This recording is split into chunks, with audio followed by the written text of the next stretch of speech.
Hey, we're live tonight, Friday, the 1st of September. And as you can see, I'm still with Ceres in Holland. Anyway, on the panel tonight, we have Patricia from UK, and we have Oliver Ludlow from Spain. We have Chris from Sun and Moon Group from Canada, and Billy from Sun and Moon Group from America. And we then have Mr. Thrive and Survive. Good evening, everybody, and welcome to everybody in the chat room watching. Good evening. Good evening, everyone. Hello, everybody. Hello, everybody. Hello. Hello, everybody. Hello. Hello. So Hello. I can hear. Yeah. Give me one moment. I've got some feedback. I'll be right back. Okay. Yes, I can hear us talking twice. It's usually me that does that, though, isn't it? Because I leave the live stream on, and then it comes through a couple of seconds after I say something. It's so embarrassing. Anyway, we're just waiting for Survive to come back. So, how are you, Oliver? Fine, doing great. So in Spain, as always. You've been putting a new video out then? Yeah, I put it out yesterday. It's not about Flat Earth, it's about Michelle being a man. Yet another proof. Don't know if you saw a new video that came out. Alex Jones talked about it, actually. Well, you could see Michelle Obama like walking down some stairs, and she's got something down there. So I was just reporting on that video. I think I'm going to do what you said. I'm going to watch your videos so I can learn Spanish. I think it's a good idea. I was actually I was watching a video from India, and I could not believe after about halfway through, there was a translator, of course, but about halfway through, I was able to guess some of the words in India. In India, whatever the language is called. I couldn't believe it because it's so foreign to English. You know, Spanish, at least there's some words and things that we have adopted from Latin and things like that. So we have some similarities, but not from India. Yeah. So I think that's a good idea. I'm going to start watching your videos and learn Spanish that way. I think it's probably the best way.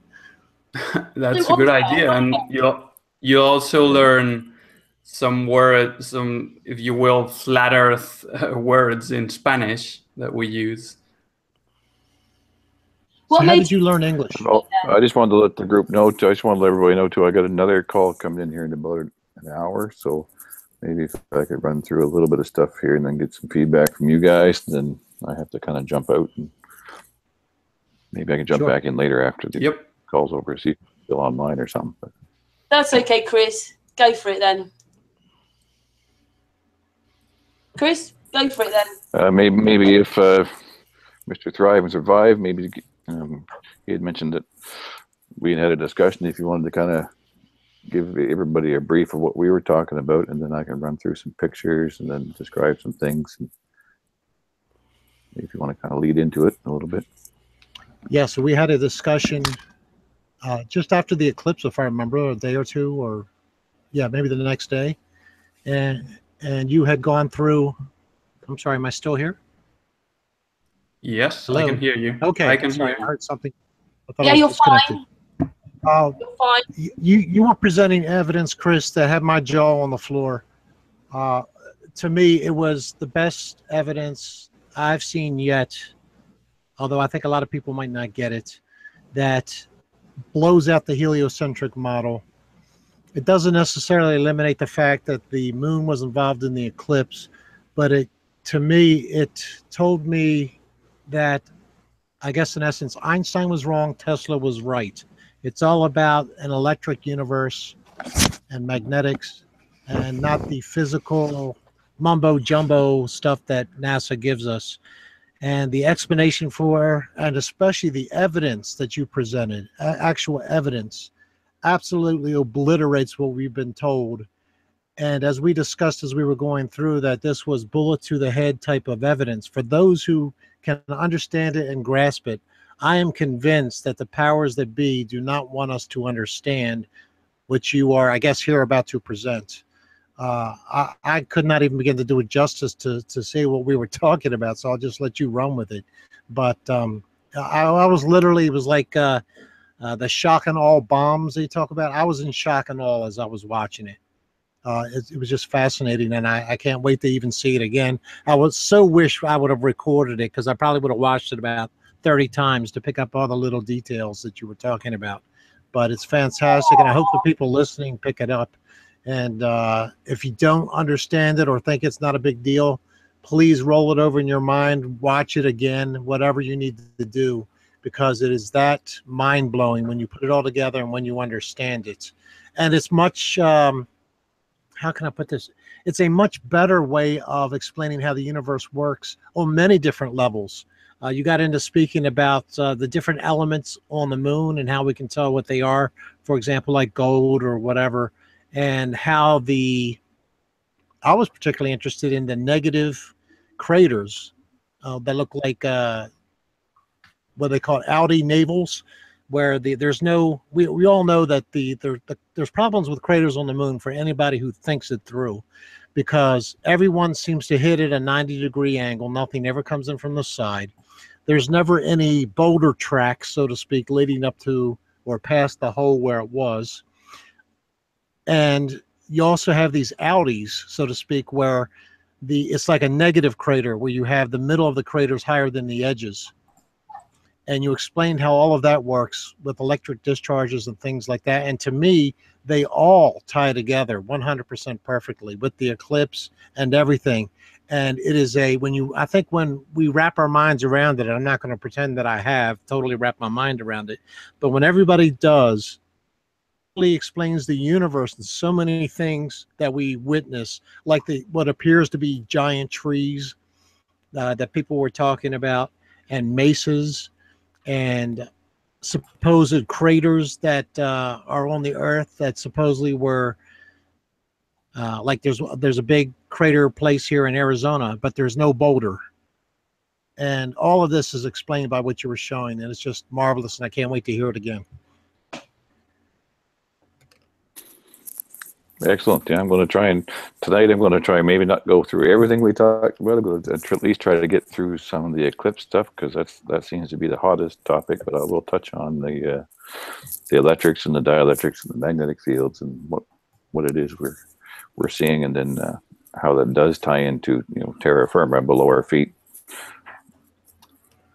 and the one on the hexagonal basalt columns and the historical stuff of the ancients is quite a lengthy process, but I'll certainly focus on at least the part of our discussion about the eclipses here. And what I find amazing is that probably find this itself shows so much. Now, I'm sorry, I'll shut up now and let you talk.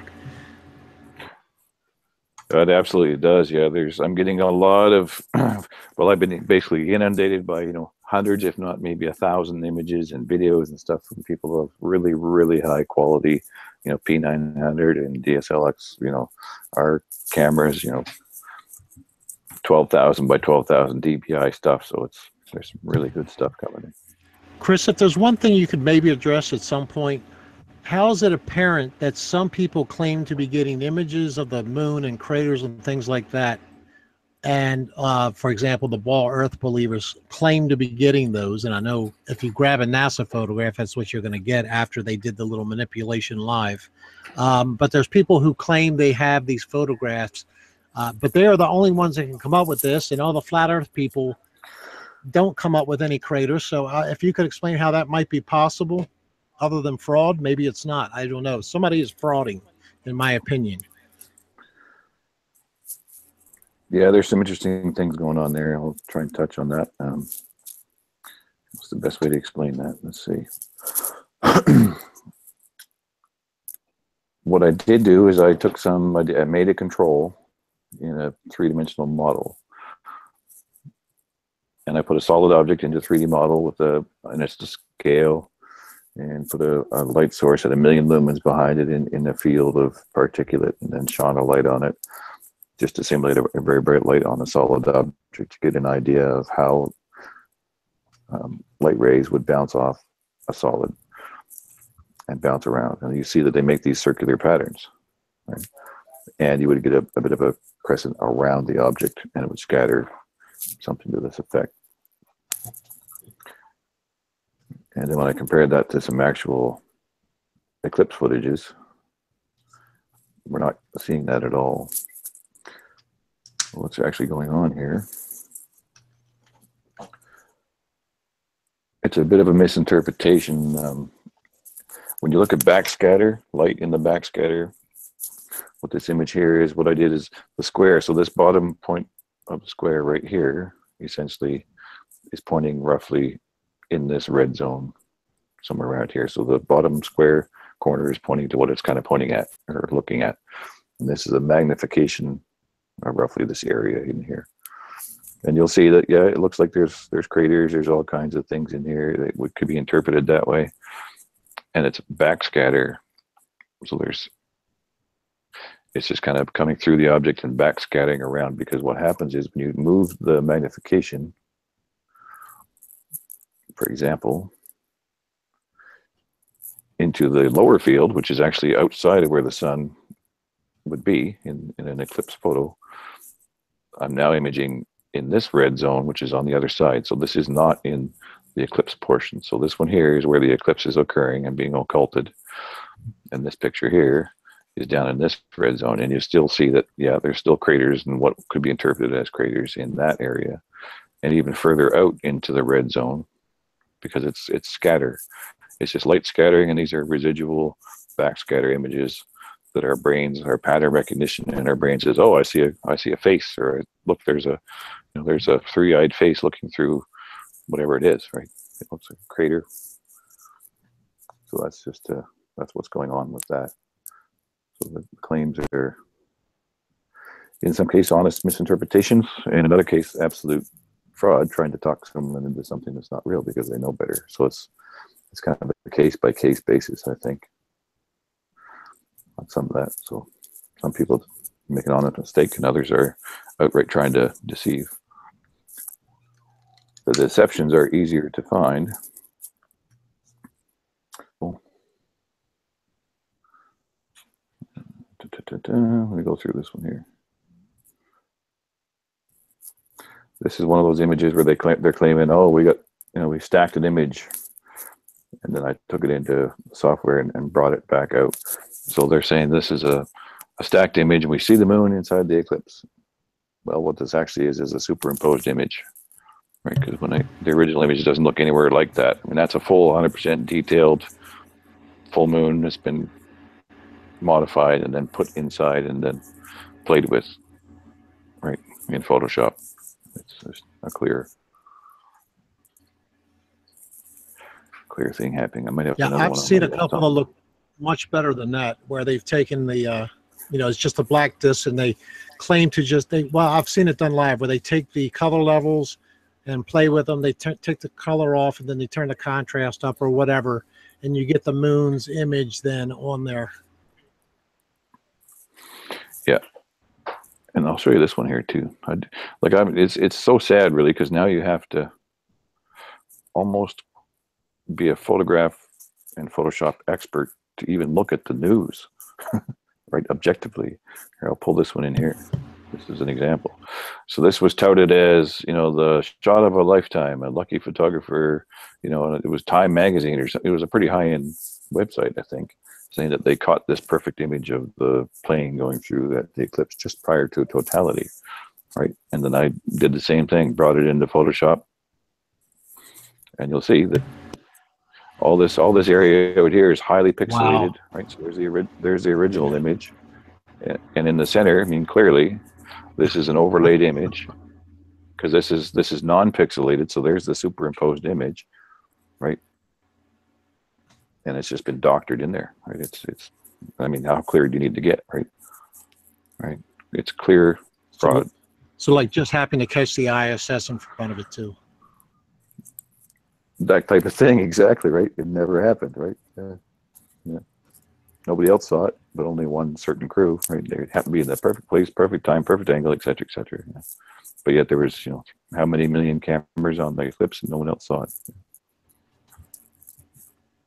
Yeah. So that's my thoughts on that. There are a couple other ones that are good examples of that I had actually on my desktop earlier today. I was looking at. Let me see if I can pull a couple in. Yeah. Okay, so here, I want to show you something interesting.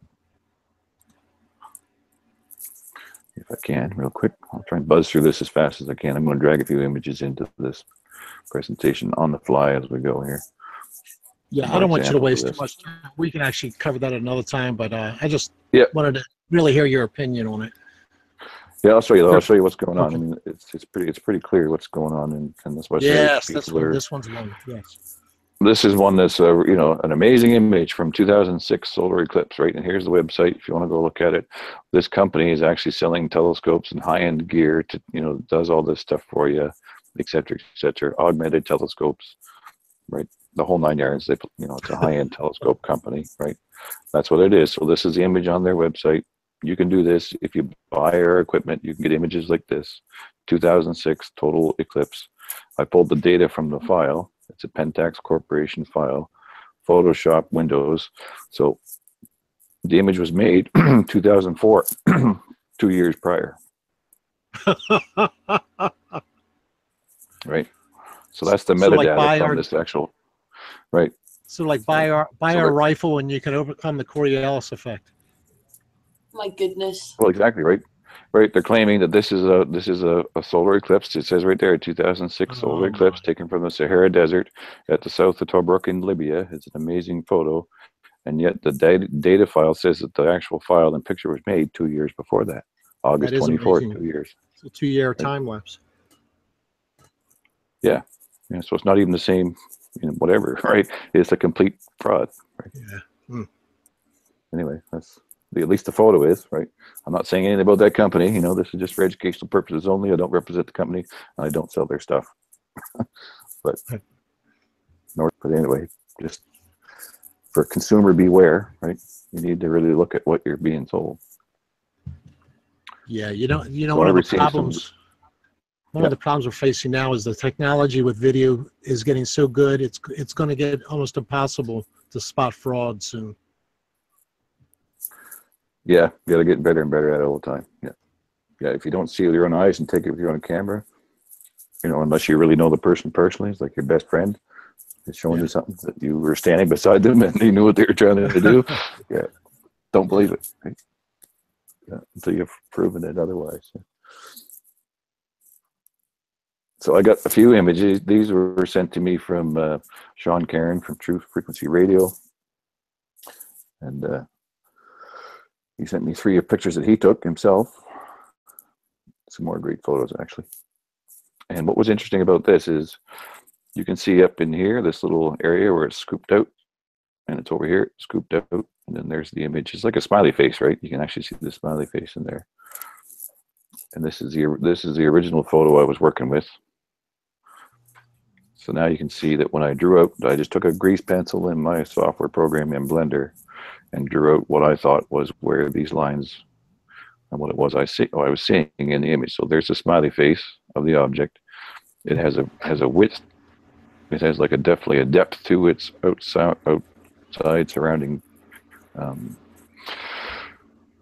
would you call it? Thickness, basically a thickness to it, right? It's got a shell, and the light's scattering through it and causing this shadow to go up top, because if we look at the other image, there's a bit of a shadow in this zone here. So it's scattering in this V shape, right? So the light's coming through the object, scattering in the V shape. So I kind of drew this out to kind of plan what I was going to do in the actual physical model to try and simulate what it is I was seeing.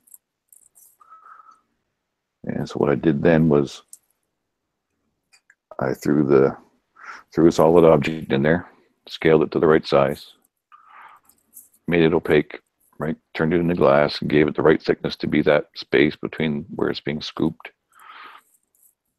And I gave it just a bit of a blue so it would scatter blue. And the reason I scattered blue, so this is a 3-dimensional object in that field. And the reason I scattered it blue is because everybody caught this thing, right? I'm trying to figure out what that is, right?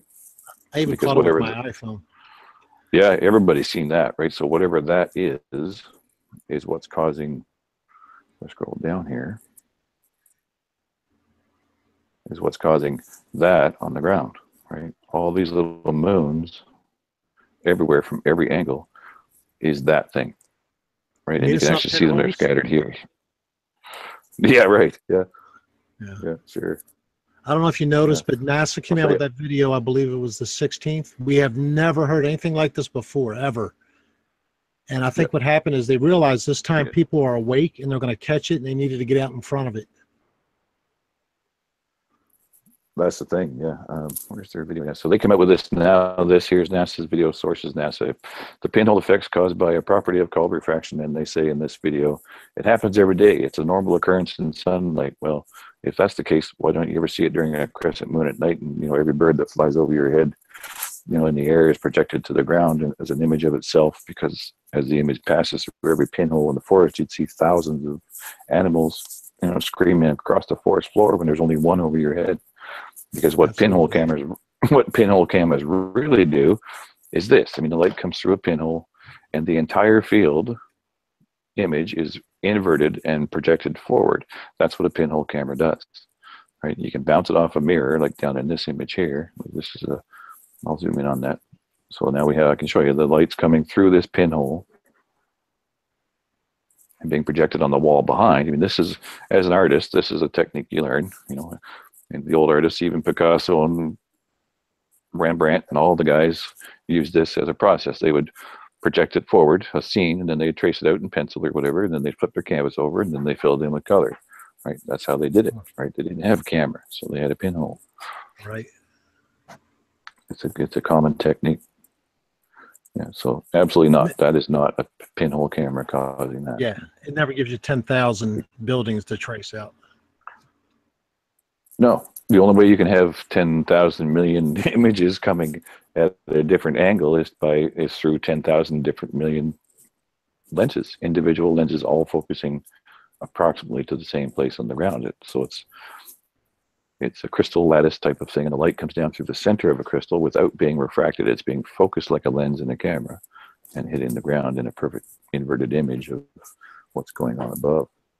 Right. I mean, what this is, if you had a telephone pole behind a tree and the sun was half blocked by the telephone pole, you should have that image projected onto whatever pinholes supposedly are created by the leaves. You'd see, like you said, you should see this effect every single day in some form. Yeah, you couldn't even drive a car down the highway without seeing, you know what I mean?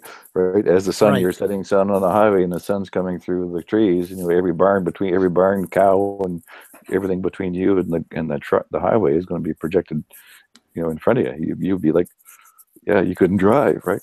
Yeah, it makes no sense at all. Yes. And what I think the problem today is people are designed to, like, if it's an authority like NASA or whatever puts that out, they don't even think. They don't get their mind to thinking just about the simple stuff we just discussed. Well, wait a minute, this actually would happen every day with, crescent moons. The first thing came to mind with me. I mean, wait a minute, you have half moons, whatever, three-quarter moons. They're definitely bright enough to cast shadows, and we never see this projected ever. No. So it's definitely not a common everyday occurrence. No. This is another example. Yeah, this is another example of that fraud we were talking about, right? Yes, the one on the left. But to stay on with the eclipse, here's what would actually happen in reality, in my opinion, if what they were saying was true. The NASA model and the heliocentric models is that all light coming from the sun comes in straight lines with a straight wave front, because it's photons in a vacuum, all coming in a wave pattern. And because of its size, it approaches the Earth. Imagine if this was the Earth for a second. Then we're going to change it to the moon here. But if this was the Earth in a ball model, all the light coming from the sun would be coming in parallel lines until it hit the Earth. Now, in an eclipse, what would happen is this was the moon. The light would hit the object and bounce around it and cause a scatter pattern. And you'll notice that if I put a box around this ball, right, first, and then I put a box around where it starts to focus, right, the distance is equal to the size of the object, right? Mm-hmm. Where that pinpoint starts to occur, right? That's the inverse square law, right? And then it just starts to spread out following the inverse square, right? So the first one is squared, the next one is bigger, etc. And so in a real eclipse, if it actually ever did happen, you would see this. You would see this bright spot and then a whole bunch of rings on the ground. So the Earth would look like a bullseye. In reality, it would look like that. And they call that Poisson's spot. And the reason we know that to be true is when you look at Poisson's experiment, it's a little small here. I'll zoom in on that. Maybe you can actually read it. Now, who was Poisson? Well, they named it after the scientists that come up with this laser. It's a laser test, basically. Okay. He's still alive? Look it up again. Poisson. Oh, okay. What's Just the year? curious I think how long ago this was. Yeah. I can Google it here after if you like. But Poisson, anyway, that's the spot. So what it is there's a laser, there's a ball, and there's a screen. It's that simple. You shine a laser at a ball, and it hits the screen behind you, and you get this image. And Poisson's spot would appear in every single image. So if there was a circular object between the light of the sun and the Earth's surface, right, in the heliocentric model, eclipses would look like this, right? You'd have a focal point and so this is actual evidence of demonstrating what an eclipse would look like if it was NASA's model. Correct. Yeah. Gotcha. Which it doesn't, right? Right. The only way you can cast a shadow is you need a medium. Like you need some kind of a medium, like a flashlight or a car headlight on a foggy night, and someone's standing in front of it. You need something to refract that, right? Which in space there is not. Correct. Right. So according to the heliocentric model. So they say. Right. So they say. Yeah. Yeah. And we see other evidence of this. Their model being completely wrong. If you've ever flown, if you've flown as much as I have. I used to fly once a month for a decade, or twice a month, I guess, off and on for a decade. So I've seen this a lot in person, and you're sitting in the aircraft and you get a nice perfect shadow. Here's your rainbow, perfect shadow of the airplane. And this shadow follows you at 700 miles an hour, 500 miles an hour, whatever it is, 550 miles an hour, for an hour, right? As long as you're in the right line, right, that will follow you and remain to your perspective as long as you're looking at it. Right? It just kind of, which is cool. It's awesome. I just wanted to share that. If you ever get a chance to see it, take a picture because it's cool. Yeah. The plane in the clouds. Yeah. And what that tells you is it's the same thing. So this is more evidence that what's happening is if I scroll up here, in order for that to happen, there has to be a focusing lens of some kind. Right. Now, whether the dome quite a is bit made more since we spoke. Yeah, I'm trying to bring it up all into one spot here if I can. Now, what the dome is made out of, whether it's my personal opinion on it is the firmament is a superfluid type of crystalline lattice piece. It's basically full of crystals, frozen nitrogen, hydrogen, semi-fluid. It has a thickness to it. It contains the pressure. Right. In order to have pressure in our system and have atmospheric pressure, you have to have containment because you just can't be exposed to a vacuum and have no pressure in a vessel, right? Which is vanish, right? So you have to have some sort of containment.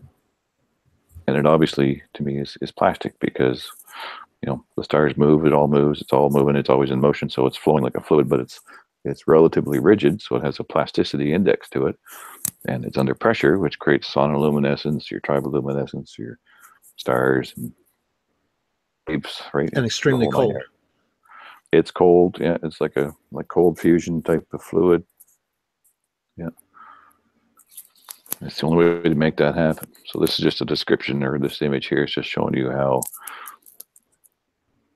the image was before with the light wave, right? So it's a splitting of the wave index. And that's why on this X plane, when we look at stars and so forth with P900 cameras, and we see them like this, right, with a focus point and the scattering, and they're bouncing around and doing their dancing. It's because of that split pattern It's actually what's happening is the same as this, right? It's the same idea. They call that collimation, right? It just scatters. So where all this is leading to is to polarization of light.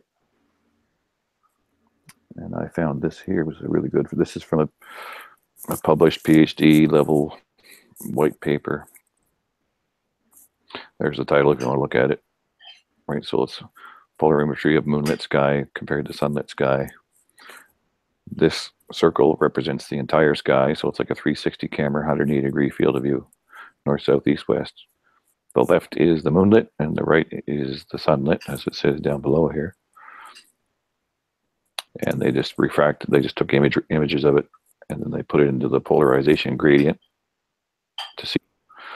And you'll notice that this split here, so there's your axis of split and polarization, and it's doing this cross wave type of function. So it has a center point. So you have to kind of imagine that that cone is to your perspective, and wherever you go, it's going to follow you, no matter what, because it's polarized.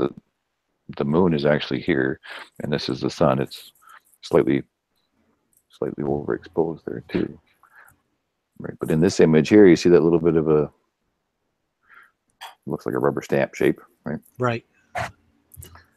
Right. So that is the same shape you'll notice on time and date, that little waveform that kind of goes around. Yes. And it's the same thing, right? Right. So as it moves around, it remains polarized to your perspective. And I'd like to point out that there's nothing else that could cause that naturally in their model. There's nothing that can cause that shape in their model. No, absolutely not. No, you need a dome lens to do that, right? An actual refracting, splitting, light polarizing dome lens crystal lattice to make that happen. Yeah. And you'll see that this shape here, because it's a magnetic field, I mean, everything we are in is magnetized. Right? The light becomes split in this form. So I mean, this is your chart. This is your magnetic field in a CRT screen. Right? It's the same basic idea. That's what it's doing. And depending on the polarization, this is basically what we are in on the plane of inertia here. I see it as a 4-pole type of system, which lines up with, if you look at a flat map, square map of Earth, you will see that there are in fact 4 poles. There's one North Canada, one North Russia, one south on the South Atlantic anomaly, and one below Australia. And you could just lay over the UTM grid on this and you'd have it pretty much nailed, right? Mm-hmm. Yeah. So during the eclipse, yeah. So I think, basically during the eclipse, that object is either in and or passing through the same center point, like a cone in the toroidal field above our heads. As it rotates above us, it has properties where it can cancel light and amplify light and so forth. And it seems that it could be that Rahu object, whatever it is kind of locked into this one. Maybe it's the negative and it's kind of there all the time. And the eclipses occur because it interferes with both the sun and the moon, where the sun's focal point comes to us. And the moon it could be behind that focal point, and you just wouldn't see it. So new moons, I think Oliver had mentioned too, we were thinking, new moons and so forth, and some of the phases of the moon are more likely to be because the moon is actually behind. It's just not being illuminated at all, right, from any direction.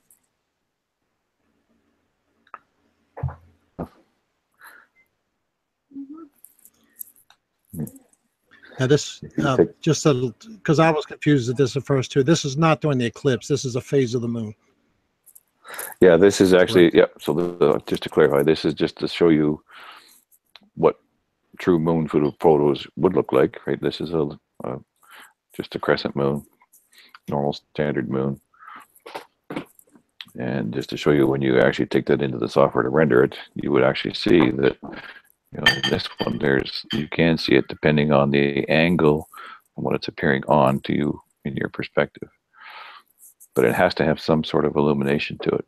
And I think occasionally when the moon is in that right spot and at the right angle, I've seen images that Mike Helmick has done too, and we've processed those, and you see absolutely nothing, right? It just happens to be a half moon crescent, and you don't see anything behind it because it's not getting any light whatsoever. Now, does this photograph right here, the way it's rendered, does that show you that there's a full object there, even the part that's not lit, or no?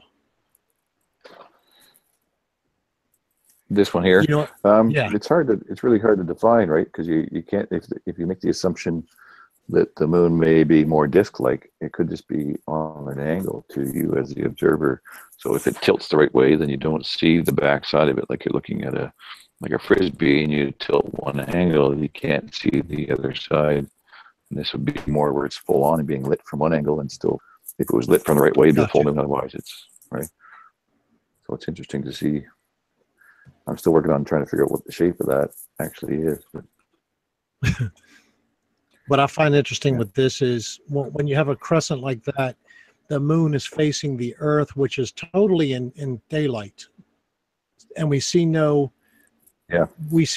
Earth light going back to the moon. And I'm only bringing that up because I know this is going to come up later with the eclipse. Yeah. So this is the eclipse. Like, this is another just prior to totality. This one is from was it Paul Hall from Knoxville, Tennessee. I think this is one of his photos, and you got a really good shot of it. So I took it in, rendered it out, blocked out some of the red. So the red stuff is normal, right? That's just standard cameras doing their things, right? But when I took out the red to highlight what this blue crescent is, because I was trying to figure out, like I said, what medium that light is passing through to forward project all of these things on the ground on the cat. And then I kept on. So what you're saying is that bottom object is what is actually projecting onto the ground, not the actual sun and whatever's blocking the light or kind of causing the light to diminish on the right side. Right. Yeah. The sun is behind whatever that is. It's coming through it and passing through it and being refracted around the inside of it. But it seems to be hollow because you're only seeing the one edge of it on an angle. And then as the light passes through it, like a flashlight, you know, when you look through a crystal ball, right, the image is turned upside down, right? Right. Just take any glass ball, look at it, or a drop of water. Even take a drop of water on a tree and look through it with your eye, and you'll see it's inverted. So then the image is inverted. So you're seeing basically this here being inverted over here as the light passes through this area, kind of right here, right? It's just being flipped upside down, and then it ends up on the ground in millions of copies of itself. Yeah. Yes, and for those listening, pay attention to the term he used, like a crystal light, or like looking through a crystal. That'll come up again. Yeah, but that's the big point here is that's why only doing an eclipse when that object that is south of the sun, or to the bottom, I should say, of the sun in that photograph is what causes these projections, and why we never see it under similar circumstances at any other time. Yep, absolutely. Awesome. So I kept trying to say, well, I need to be able to get this and look at it and see what's actually, is there anything there at all, right? And I started looking for it and rendering it in different things. And you can see that it is having an effect field. I mean, it actually has internal propagation. It's projecting forward, creating this to appear in the camera and to your naked eye, and then still distorting the magnetic field. So, because all light is magnetic, photons are magnetic. So then I kept searching higher and higher and higher. How far up can I see what's going on? So I found some interesting images from 75,000 feet from a 360 camera. Oh, guys, wait till you see all this stuff. This is incredible. That's what it saw at 75,000 feet. And so the 360 camera, I mean, obviously it's cold up there, so they could have had some ice crystals on the lens. But what ends up happening is the light is still coming to it, multiple angles to each, little crystal on the lens itself. It's refracting in this distance. It's coming, this one here is coming to you at 90 degrees. That one's at 45. This one's coming up from the other way. Or you can draw a line right through that. And you can see that what's interesting is there's a compounding here. So if I zoom in here, this is kind of the giveaway, right? So if I zoom in here, now just put a square around that, right? Mm-hmm. Actually, make it a little bit smaller here. So right there. There's your Vesica Pisces, right? So we have we have an image that's being stacked. So there's a multiplication of light energy, which means that one of these is on top of the other. You see what I'm saying? Right. Which shows that they are physical Right. objects. The only way there's something physical in it's being multiplied and being stacked like an image. So you're seeing the same thing being stacked on top of itself. So which leads me to think that this is not ice crystals on the lens, but it's a lens looking at another lens. Around wherever these things stack, right? Wherever they interfere with each other, you get a multiplicity of the light being amplified. It's amplifying itself because there's actually more than one image hitting in the same place. So, right. So what you're actually demonstrating is evidence of cause and effect versus just NASA saying, oh, it's pinholes in the leaves, which they cannot explain. Correct. Why you get the stacking effect. It just can't explain that. No, you can't. No, because you can't add, like that's light being added to itself, right? Every time the image crosses itself, it gets brighter and brighter and brighter and brighter. And that's what we're seeing here in the 360 cameras at 75,000 feet, right? Right. These are images that are being added together. Right. This one's being stacked on it. And this one's actually, there's a couple on top of each other here, and it's bright where they interfere with themselves. Right. This was the best one I saw that was like, that's perfect. Right. Yeah, it's very good. It's obvious. Yeah. Yeah. So I got this one image here, and then there's another few of them. So I'll try and find a link to the video and pass it on. You can put it in the video below if you want. Now, have you tried to take a guess at what those spheres are? Well, I would say that's interesting. Let me show you something here. They're definitely some sort of metallic crystal. I know that Dr. Pierre Robitaille has got some work on how the sun object has fluid-like properties. The spectrum almost seems to be that of hydrogen metal halides, right? It's like a liquid. So this is just light coming through liquid bubbles and crystals. But it's definitely a fluid. That's how I would expect to see that if you were shining a light through a water with a heavy sugar type crystal in it, or salt. Mm-hmm. Right, salt crystals with water, salt water, basically. Right.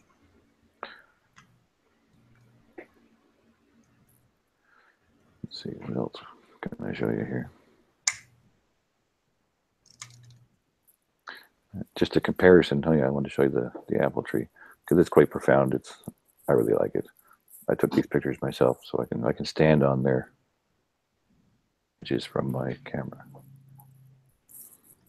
And that's the thing that I wish people would do. I mean, there's so many evidences that you can say, oh, really, NASA, is it true or not? And you can go out and prove these things yourself. Absolutely, yeah. So to go back to NASA's claim, they say, oh, it happens all the time. Pinhole cameras through a tree, light passing through a tree, right? So I went out last year. This is actually last year, and I took some pictures of an apple tree in the backyard. And this is where the trunk of the tree actually was. So I zoomed in. The sun was just going down at sunset. And I got these cool shots. And profoundly, as I zoomed in on it, as you zoom in, right, you'll get more and more collimation in the lens because as it zooms, it starts to spread because it's actually zooming into that circular effect in the light. Mm-hmm. So the next one I zoomed in, I was like, oh, cool. I can see where the apples are going to grow because the trees, they are light refractive, and that's how they grow. Right? And they do have an effect on light, but it's the inverse of what NASA is trying to say. They actually take light to themselves and amplify it at nodal points in the tree, right? And they need the light, so they don't scatter light, right? They actually try to suck it in, right? And where all these little circles occurred is where apples eventually grew in the tree, pretty much. You could almost put them, say there's an apple there. Right? Starts to take a shape of an apple the more I zoomed in. The apple in the heart of the tree. Small apples on the tree at the time? No, this is before it flowered, but everywhere where there was one of those circles, right? The apples and the flowers, right? The flowers tended to form where these circles were. Because I sat here and I can see this tree right here now looking out the window, right?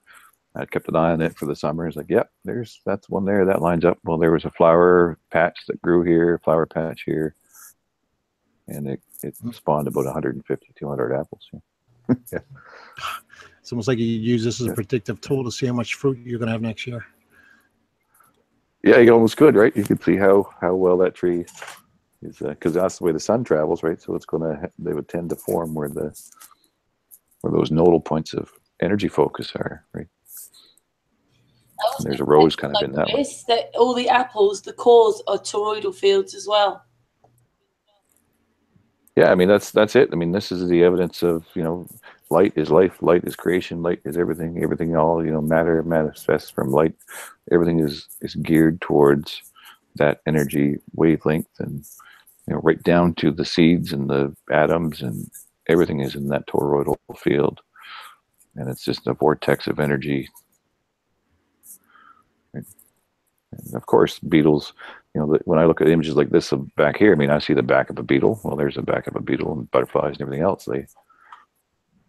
Everything grows and forms. It even looks like the analema. Even ourselves. I mean, there's our head and our left, our right, and our body, our torso, center of gravity. We feel in our bellies, and there's the 2 feet, etc. Right?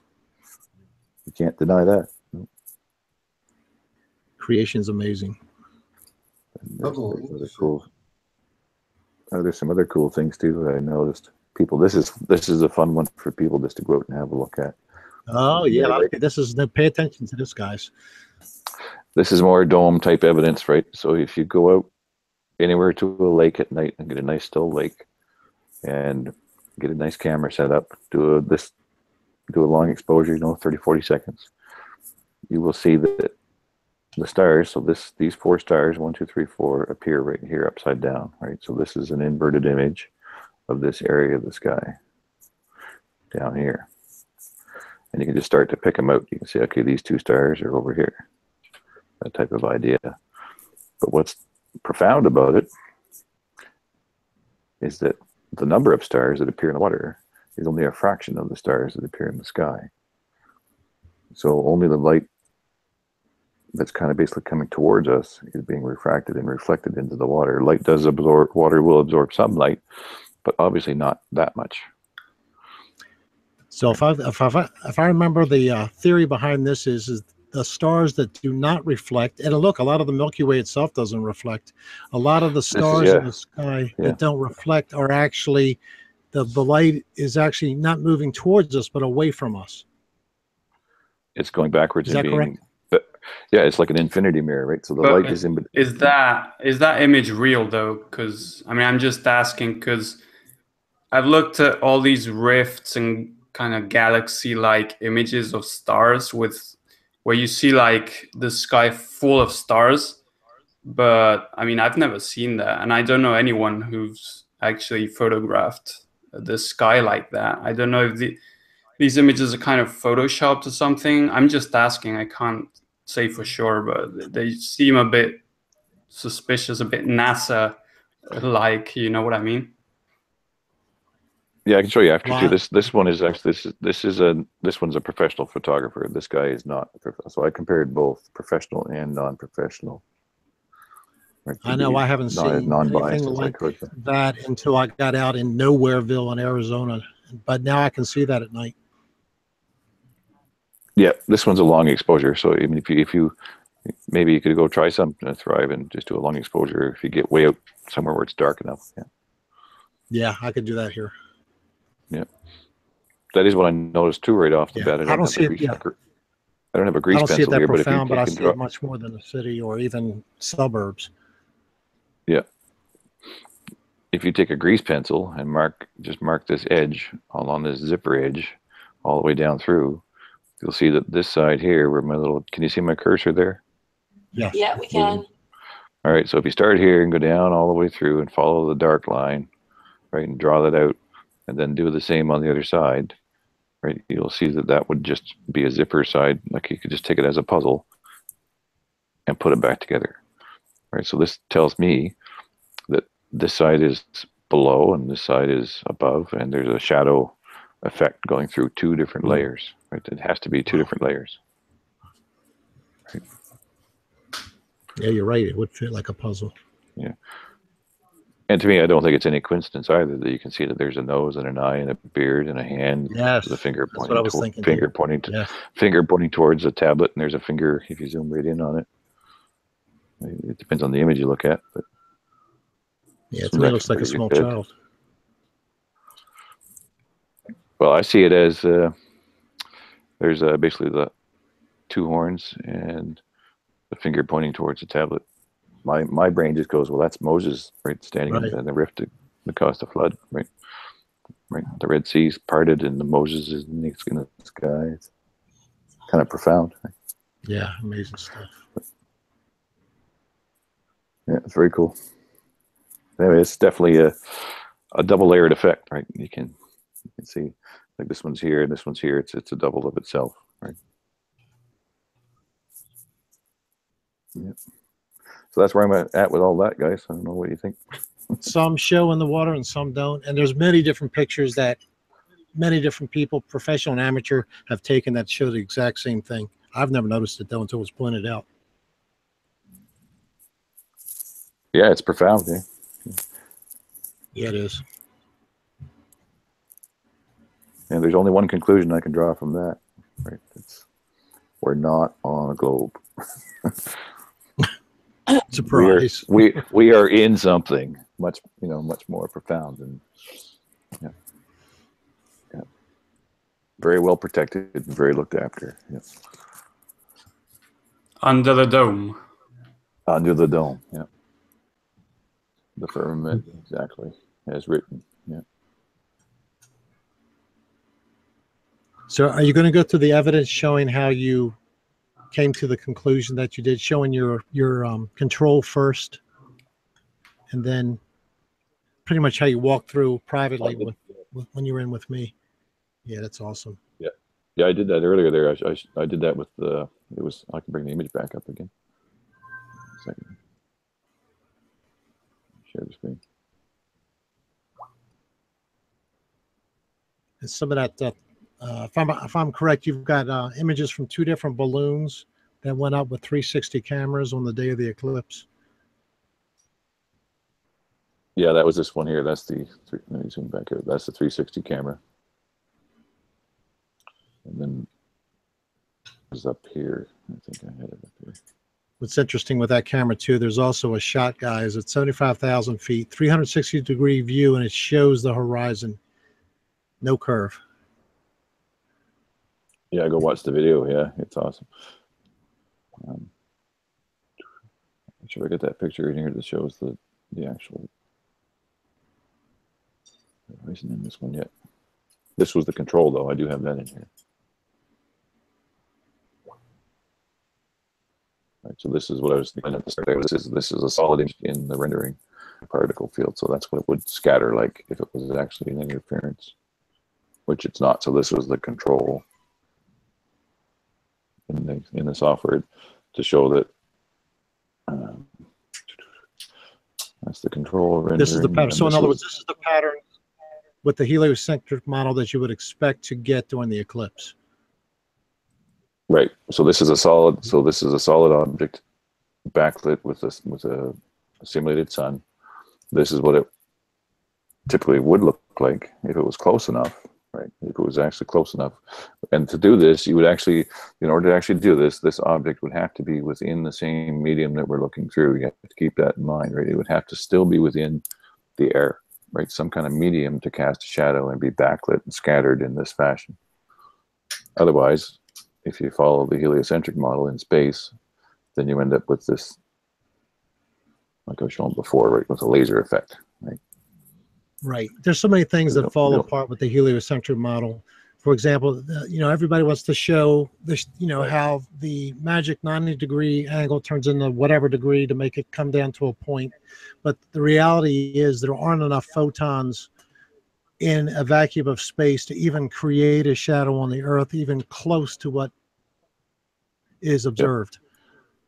Yep. And the problem is too, in vacuum, right? The way photons travel is because it is vacuum, right? There's nothing but themselves and their own center of electromagnetic force, right, for them to propagate into. So as soon as they leave, if there was a sun out in vacuum, as soon as they leave the surface, they start bouncing off each other and scatter in all directions equally. Doesn't matter because it's vacuum. There's nothing there to stop it or guide it or make it go in any direction. All radiation just becomes omnipresent and omnidirectional everywhere in space equally, right? Basically to infinity. If space actually existed, that's what would happen in a vacuum, right? So there's no way, right, that theory stands up to scrutiny, in my opinion. Because radiation just becomes equal in all directions, right? So then you get into the problems of, well, how does the ISS space station, etc., allegedly dissipate heat in such an environment when it's already equal in all directions, right? There's nothing to dissipate into because it's already equal in all directions, right? You have to overcome, right? It actually, I don't know how they would ever do it, right? It's impossible. Right? Anyway. Yes. Ball game. And hence, we discussed it briefly on my channel. NASA suddenly, around eclipse time, came out with an article stating that the sun may be larger than they thought. And this is the reason, guys, because they knew people were onto the fact that the photons didn't have enough energy with the current size of their model to produce an eclipse. So they started dancing around how big is the sun really, because they knew this problem was going to be addressed. And it is a problem. There isn't enough. The sun just can't do it. There's not enough oomph behind the that's a scientific term, by the way. There's not enough oomph behind the photons to create a shadow for us to observe it on the Earth. Absolutely, and they're going to start just biting off their, what's that phrase? They're going to bite off their nose, bite their face, because the bigger they make the sun, then the more sharp the angle would get. It would diffuse, so the shadow would just become shorter and shorter and shorter. The bigger the light gets, the shadow becomes shorter and shorter. Which even, it makes no sense. They can just keep on trying to solve their problems. It's not my concern. It doesn't work. Yeah. So in essence, we're definitely on this, the dielectric plane of inertia with the toroidal fields. It's all following basic electricity patterns. It's easy to figure out. This is basically elastopolymer, which is kind of where we are. If you imagine that we're on the plane in the middle, we have positive above, negative below. We're biased slightly to the positive because we feel it as, we feel that as the force that keeps us attracted to the surface. It's a dielectric field. So it's the dielectric field, because we're negative on the Earth, that causes everything to want to attract downward towards the surface. Right. Is that what you're saying? Yeah, we're biased. Yeah, we're biased. Like our bodies are made of water. We're mostly negative. Right. It helps hold us up. Right. The negative holds us up, and the positive keeps us down. Right. So we're slightly biased towards the positive. So basically we don't float away. But if you put enough electric static charge on something, it will float. Right. How the electric, you rub a balloon on your head, it'll stick to the ceiling. Well, it's just because of static charge. It's now overcome gravity due to electrostatic forces. And that's how bees fly. A bee technically is too heavy to fly, but it does so because it vibrates at that frequency, and the hair is creating static electricity. I've even gone out into the yard here and taken in beetles' wings off the highway, like beetles' wings and cricket wings and whatever's out on the highway. You'll find them after the cars take care of them. Right? You bring them in here and just take the beetle wing with a pair of tweezers and try to don't ground it. Try to keep it isolated and just drop it onto a magnet. Then you'll see it jump like 1.5 feet. It's already, really? It's a dead beetle wing, but it's gonna. Oh yeah, it'll just go ping and fly off. It'll only do it once because the beetle hasn't charged it back up again. But there's still enough residual charge, dielectric charge in a beetle wing. Just the shell, right? Just a beetle shell, and put it on the magnet. It'll spin around and just jump. Right. And so that's science, what this is. All this length of time, science, because they're stuck in this Einsteinian type of Newtonian BS. They can't explain how a simple bee can fly because of its design, and yet it's very simple if you realize that it's dielectrics and not gravity, which is controlling everything. It's incredibly simple. Yeah. Positive in the clouds, water dielectric, salt water, and an earth below. And it's, that creates the neutrals below. Once you get that salt water dielectrics, we're in the biggest battery and capacitor you can imagine. There's energy everywhere. That's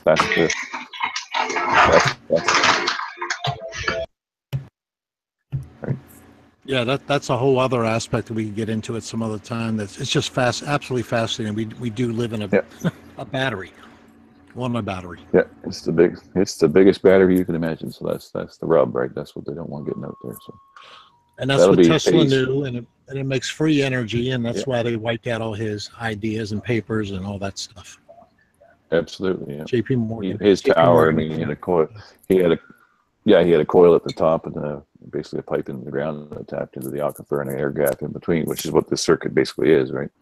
You just put a coil at the top and pipe it into the ground and put an air gap in between the two, and you get T, right? It just takes off the power. So that could be a whole nother discussion, because this they're getting into it now. They're starting to come out public with it, the dielectric elastomers and so forth, simulated soft robotics, right? Basically creating artificial life forms, right? Right. So that's a whole other topic, but anyway. Well, the amazing thing to me is that's what I got anyway for today.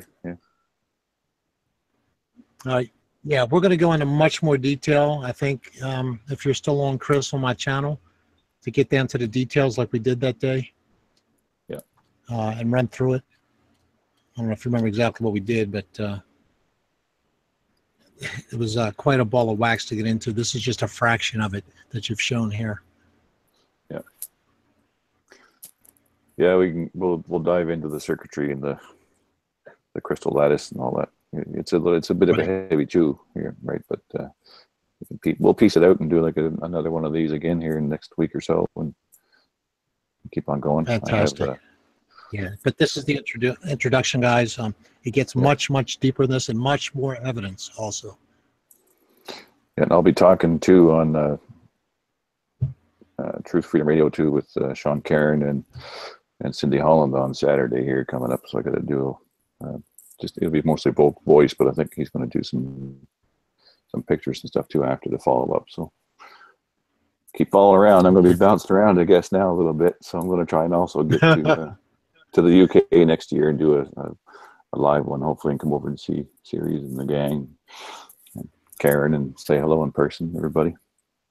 Well, I know I deeply appreciate all the work you've done on this. It's just, when it's totally revealed, people, it just, I don't know, to me, when I really think it through, and believe it or not, Chris, this kept me up for 2 nights straight, thinking through what you revealed to us in the chat we were in. I hope so. I hope it's a positive way. It's on one side, it's incredibly complex unless you're in the fields that you've been into in your life, because it's a different way of thinking in my mind. But it's so simple how it explains everything in life.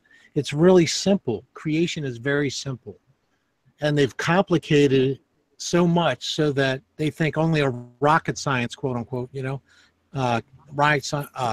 rocket scientists could figure it out, which is the opposite of the truth.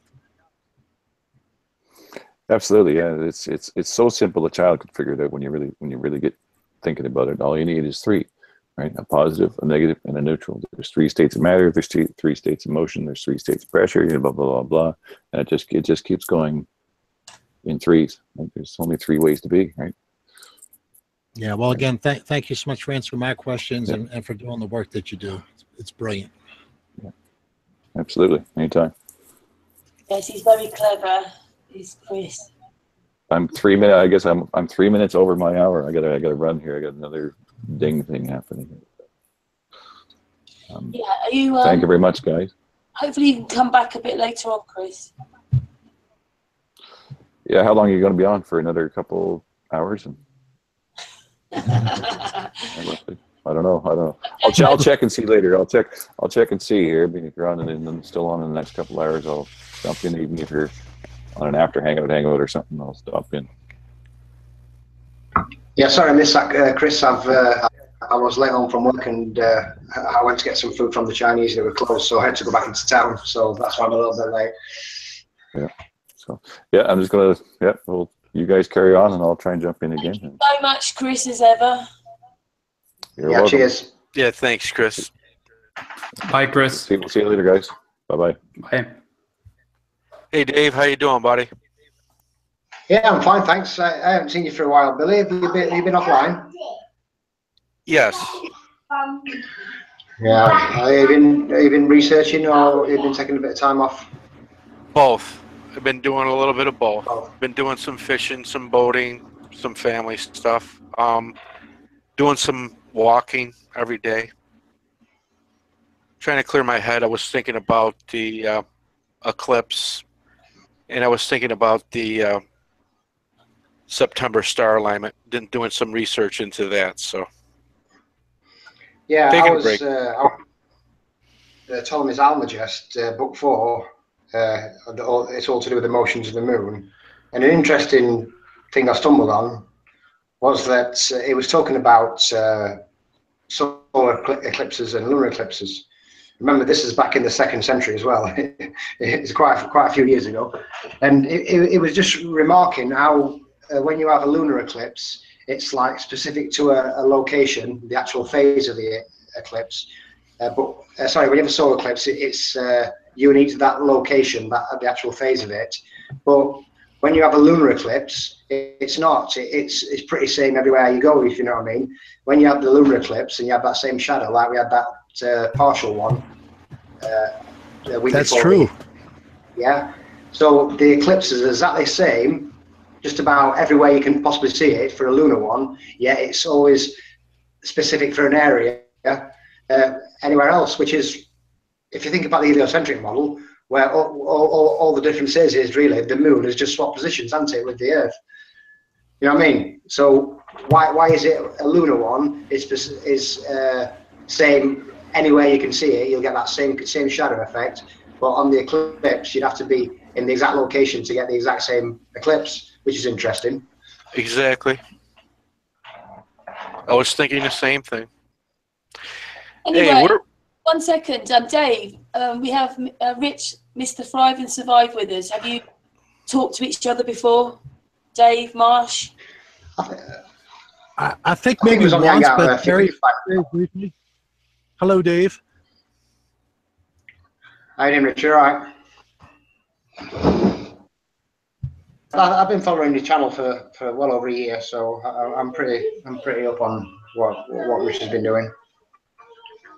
Well, thank you, Dave. Where are you located? I'm in the UK. I'm in a place called Ripley, near Nottingham. Okay. I'm starting to know more and more people there. Like there's a good friend of mine in Cardiff who's listening right now, and just it's almost like I should move over there. I got more friends there than here. I seem to have a lot more friends abroad these days, so I keep getting invited to here, there, and everywhere. David Conklin invited me to Alaska for the Midnight Sun and all sorts of things. So, what was Chris on about then? I've just caught the back end of that. Was he talking about the eclipse, or was he on about the electric Earth? Rich, Thrive and Survive. You explain it then. Well, you don't have to give us explain. Just give us a quick overview of what it was on about. 'Cause like I say, I missed it. So. I'm sorry. Are you asking me a question? Yeah. Explain. Well, I'm just wondering what Chris was on with. I just caught the back end of it. You see, when I came online, so I didn't quite catch what he was on with. Yeah, he got a little. He was into the eclipse, not to the detail that I was expecting, or I didn't know really what to expect today. But he had given me a private chat, or we were in a private chat just after the eclipse, and he had laid out pretty much the whole thing from start to finish, how he came to his conclusions, the evidence, 2 different balloon launches that had 360-degree views, and it totally just smashed the NASA. I mean, NASA looks like it's just a little made-up little game now compared to what he came up with. It really is. But his, even though it's complex, and that's what bothers me, a lot of people aren't going to get it because they're not taught to think in the way of magnetics. They're taught more of a physical Newtonian type of thing. So you have to wrap your mind around a little bit different concepts and how they work. But once you get it, it's utterly fascinating and simple. How the universe works, how everything is light, and just everything works. Everything we see in nature and in the sky and everything makes so much more sense with what he has discovered, and it's real empirical evidence. It's not just like, well, I think because of this. You know, he's taken real models and compared them to what was actually observed. He's taken data and footage from all kind of people at all different locations and run it through tests, and he comes up with with a conclusion that is, no matter whose data he gets or whatever, it seems to be the same. And like I said, it explains the model way better than NASA's ever could. And we just touched on the fact towards the end of the discussion that NASA's already having to modify what they have because they realize we're on to them. They're now talking about making the sun larger because they know people can model out correctly the fact that there aren't enough photons to make the shadow appear for a lunar eclipse like what we see.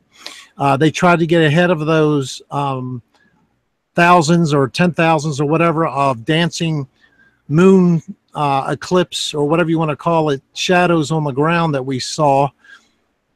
They came out with that on the 16th. And we have never heard anything like that from NASA ever before, as far as I know. I could be wrong, but I don't think they've ever addressed that. But they knew there was enough people awake this time that people were going to catch it. And their excuse and how they explained it was so lame. But the people are so designed to say, okay, NASA's an authority. It's under the government or part of the government. And we saw it in print, or we saw a little demonstration from them on a video, so it must be true. Let's not think about it anymore. Let's go on to the next subject. When all you have to do is think about it for a moment, because what they said is caused by the leaves and the little holes caused in pinholes in the leaves. So it's like a pinhole camera effect.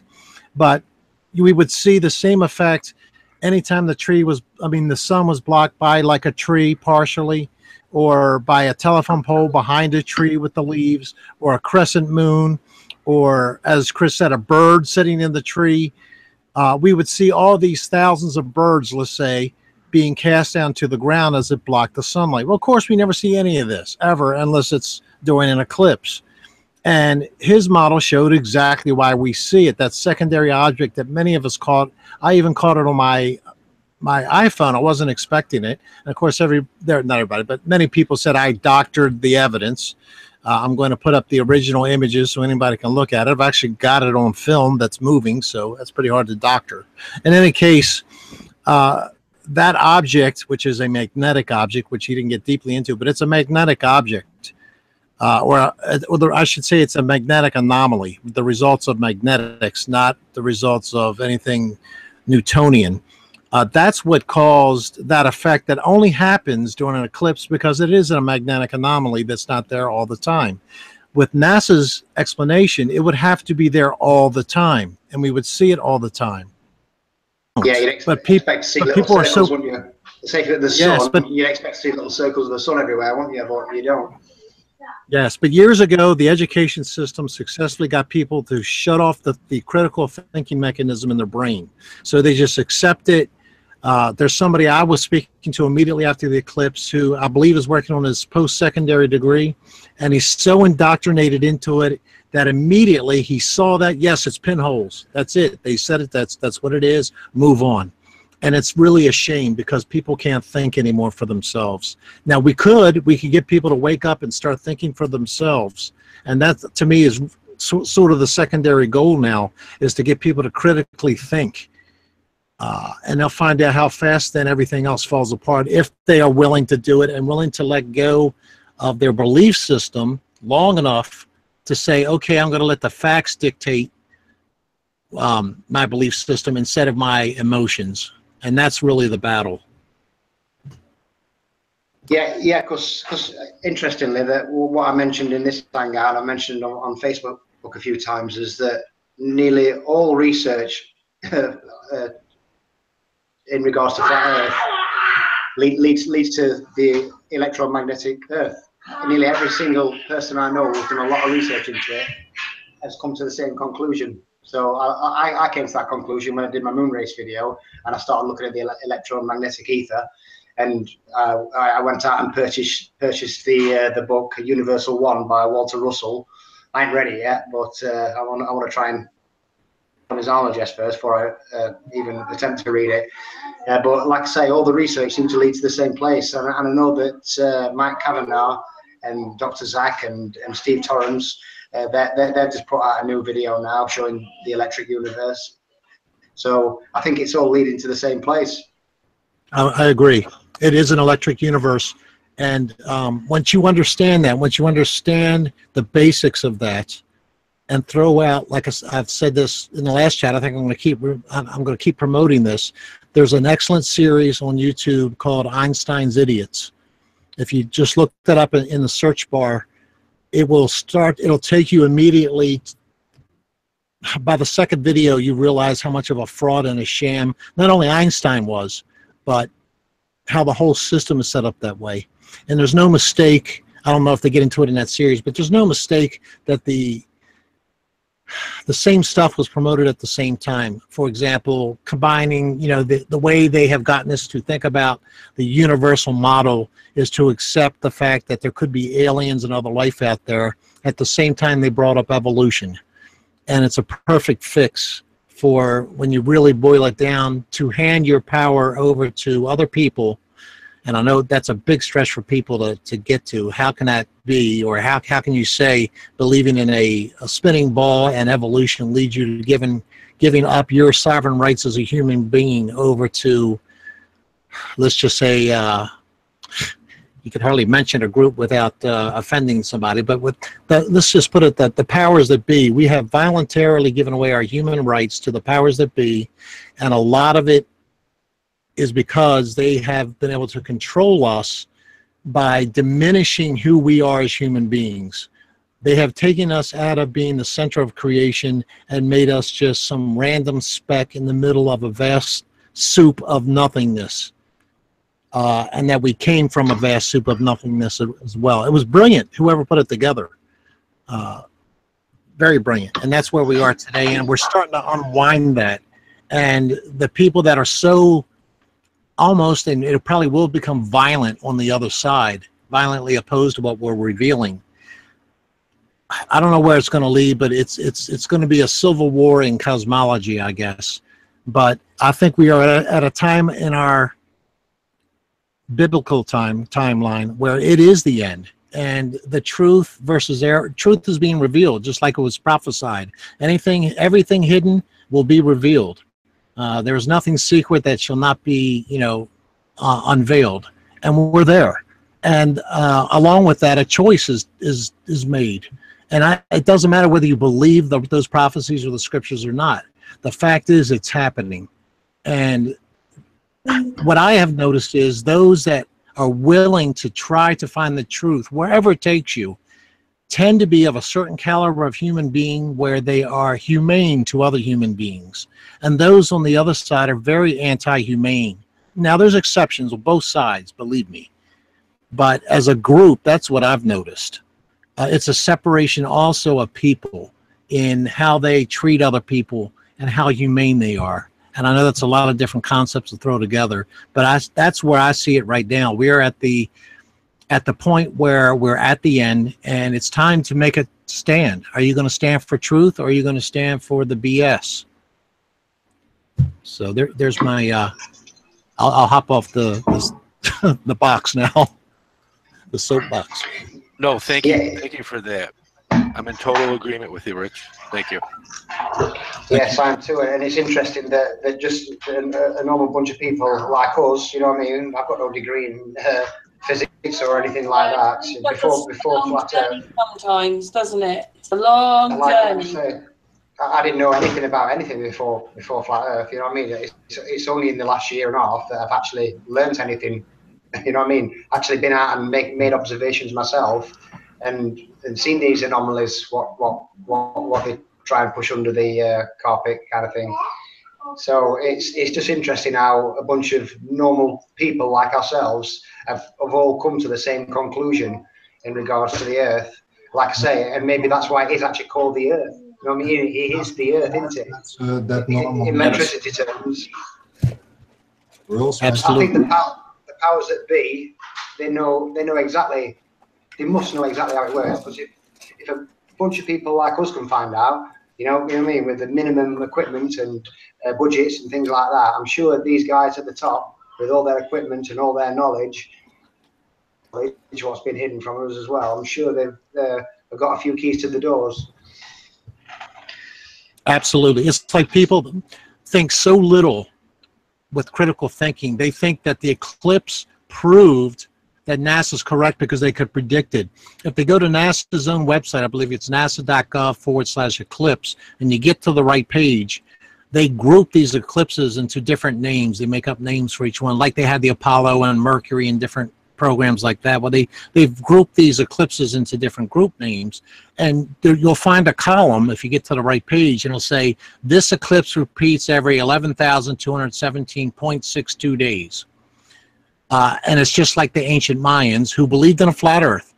They were able to predict not only every eclipse for thousands of years in advance, believing it was a flat Earth, but also the transits of Venus, which I don't know how recently in our history we were able to do, but I bet you it was very recent before we could do it. But not only did they, 3,000 years ago or whatever it was, predict up to 2012, they predicted that last transit of Venus going across the sun, the top part. Not only did they predict that, but they showed that there was only a couple places on the Earth where it could be viewed from. And what's funny is both of those places, the Mayans set up their civilization, so to speak. That's where they were. There was some place out in the Pacific, and I can't remember where the other place was. Some remote island. It's actually even very hard navigational wise to get there. Most people won't take you to this island or this island chain because it's so dangerous.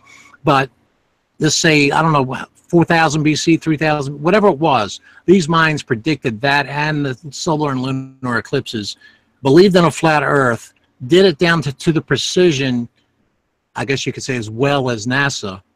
And all the ancient civilizations could do it. China, in particular, they were astronomers.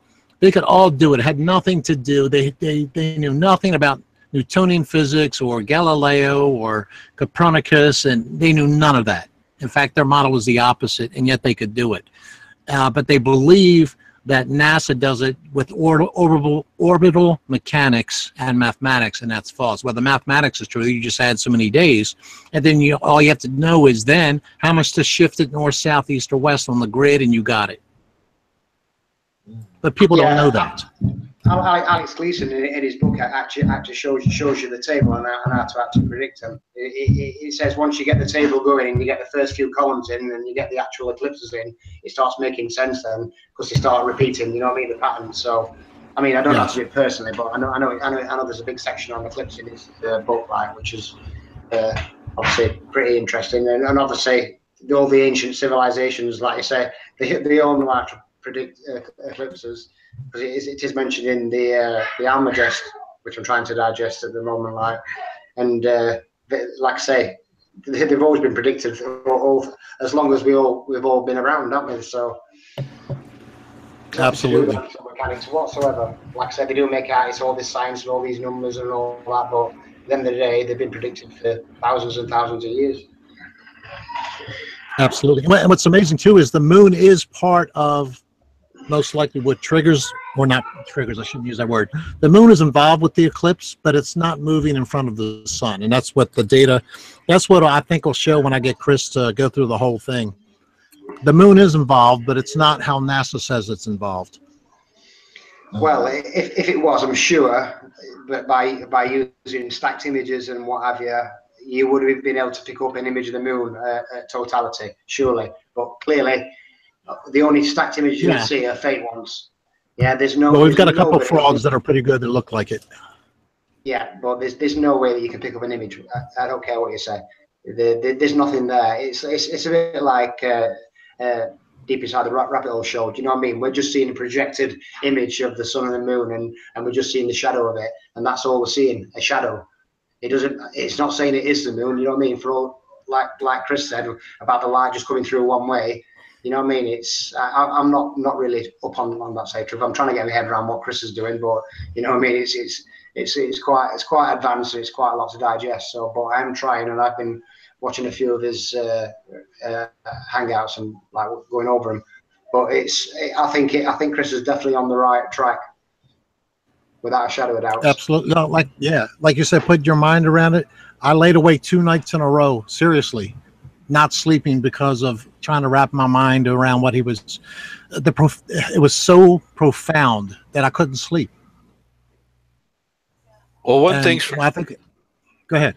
One thing's for certain, in any eclipse, whether it's lunar or solar, it's all contingency about the moon. It's all tied into the moon. Even the Greeks with the anti-chimera mechanism, 1,000 years old analog computer system that accurately predicted the retrograde motion of the so-called wandering stars or the planets, and accurately predicted the eclipses. It's all based upon the moon phase and the moon cycle and the position of the moon. We do know this, that during any solar eclipse, it's always a new moon, and we know during a lunar eclipse, it's always a full moon, just like Dave was saying earlier. And our calendar is based upon the lunar cycle, the biblical calendar. In other words, the Gregorian calendar, the calendars have been changed, but we pretty much go on the 28-day moon cycle calendar. So during this past eclipse, where was the new moon? Where was the position of the new moon? It was with the sun. Now, like you said, whether it was the actual moon that was eclipsing the sun from behind, it definitely was not in front of the sun in the projection of what Correct. we saw in the sun. However, like I said, the eclipse could have been occurring in another location, and everyone's focused upon the visualization of the projection. Like Dave was mentioning earlier, it is definitely on a solar eclipse. It's definitely location, and because we can't see, everyone saw the eclipse at a different vantage point. In the West, we saw it eclipsed from east to west. In the East, we saw it eclipse from west to east. Okay, and it was only a partial. Here in New York, we only had 69% totality. So we got it in Portugal as well. Exactly. So the angle and the position of what we're seeing. However, during a lunar eclipse, it's pretty much the same wherever you're at. Like Dave. Exactly the same. Yes. Even I looked on time and date because I didn't catch it here a week before the eclipse because of the weather conditions, but I was out ready to, just in case it did clear. But I clicked on Facebook that night, and somebody in Malaysia had the exact same eclipse. Obviously, it was rotated due to their perspective, and I think somebody else in the southern hemisphere had it, obviously, at the opposite end of where I would have got it. So, but it's in the exact same actual phase, if you know what I mean. It's not specific to that one location. So, why then is it different? You know what I mean? All what's different is the Earth and the Sun in the heliocentric model have swapped positions. You know what I mean? You still got that sunlight coming in, and you still got that shadow. But the thing is, the shadow was way too small anyway, even on the solar eclipse and the lunar eclipse. You know what I mean? It should be absolutely huge, but clearly, it's just if you put the actual image of a moon up to it, another moon, it literally fits into the actual lunar eclipse. If you know what I mean? The actual shadow size. This is what a straight line, really. This is what I've been researching. Whether I know it sounds crazy, but I was listening to a few people who say that there's only one, that the sun and the moon are the same object. I don't agree, but I was listening to their research. I believe there's two, the sun and the moon, and that they're projections that we see. They're not actual literal locations. They're holographic projections in the sky. But there is a literal sun and a moon in another dimension, possibly in the firmament, that is out of our... Interesting you should say that.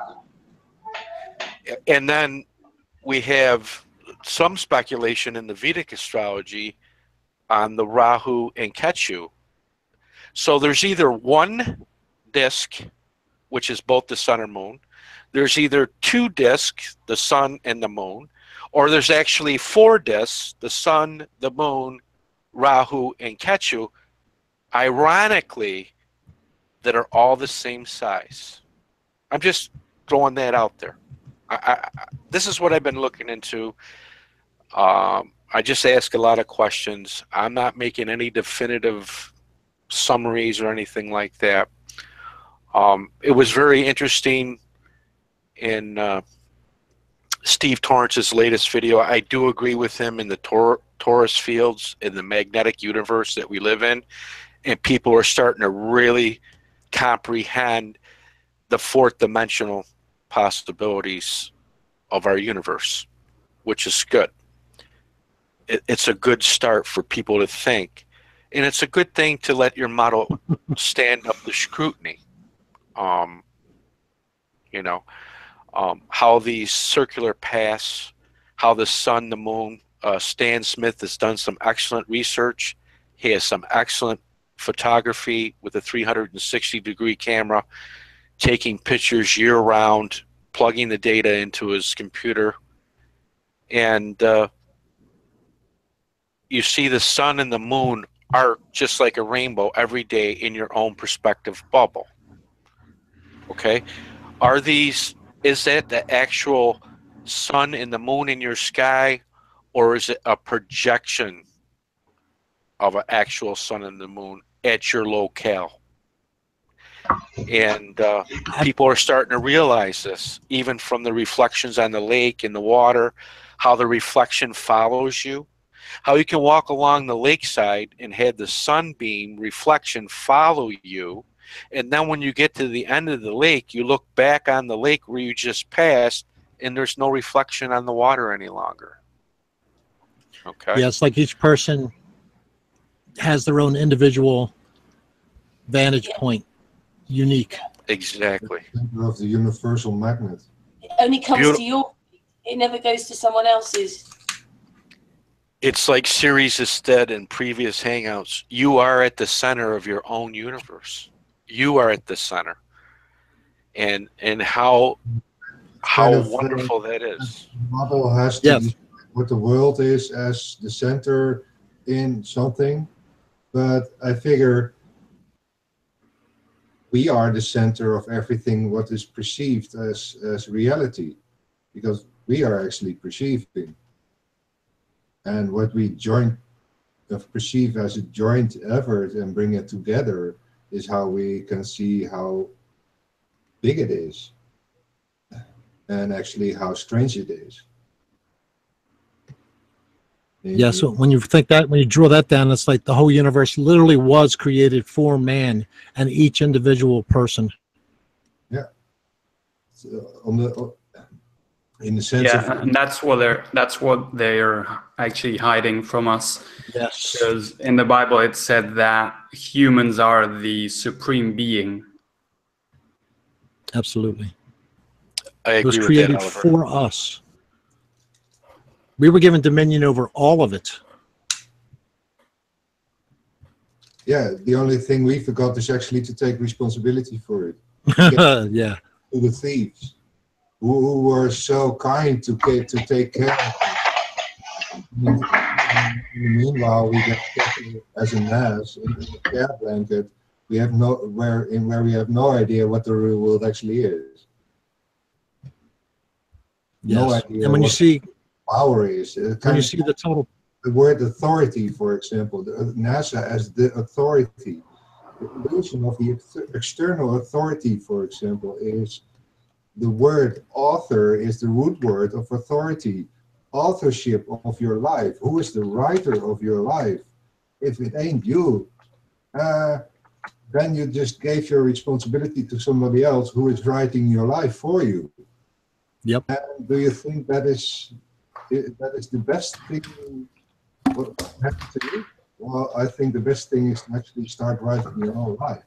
Be the author of your own life. actually take that step of responsibility and give in. Absolutely. You're drilling down to the question that everybody asks, why would they lie? They lie only for you. In a sense, I came to the truth of the truth is the why of the truth of the lie.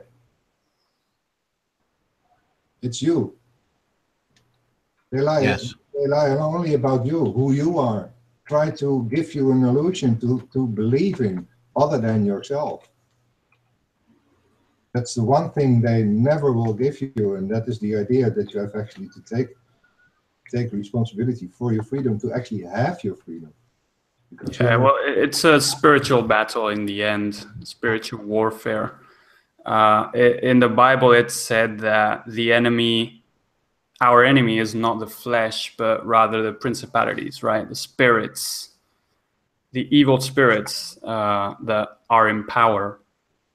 And what they do is deceive people, deceive the masses. That's what the TV is, a weapon of mass deception. Everything in TV, or nearly everything, is fake. They fabricate the stories. They use actors for everything. And you can tell that the people that are on TV, people that are in power, are not like us. They're not like normal human beings. Now, of course, not aliens or some kind of extraterrestrial reptilians, but they are evil spirits. And you can see it in NASA as well. It's full of these evil spirits inhabiting the bodies of these people. So we're subject to constant deception, and Flat Earth, for example, is probably the most effective tool to break the programming, because it shows you that we've been created, that God exists, the Bible is accurate, and that there's a whole lot of deception in the world. And that opens the door to kind of living your life in a better way. Yeah, I couldn't agree more. just on the back of what Billy was saying about a lot of theory about the sun being the moon. What I'll do in a moment, I'm going to share my screen, and I'm going to show you something interesting to do with the full moon and where the sun is located during every single full moon throughout the year. What you'll find is you'll never have a full moon and the sun in the same hemisphere. It's impossible, regardless whether the sun gets close to the equator. Yeah, the moon will, when it crosses over onto the say the southern hemisphere, the moon will switch sides then. And what I'll do now, if I can, I'll share my screen, and I'll just give you a little demonstration of what I'm on about, because this is quite interesting, this, on the back of what Billy was saying. So is it all right if I just share my screen? Yep, sure. Just remember not to share the link. Yeah.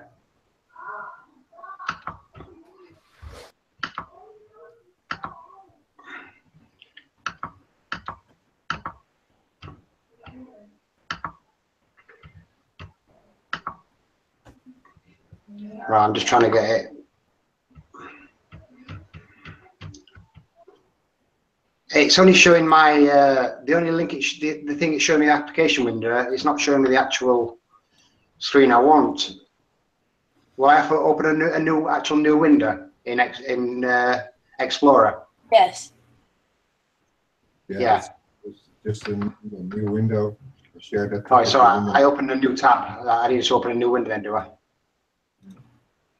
Right. Okay. New window.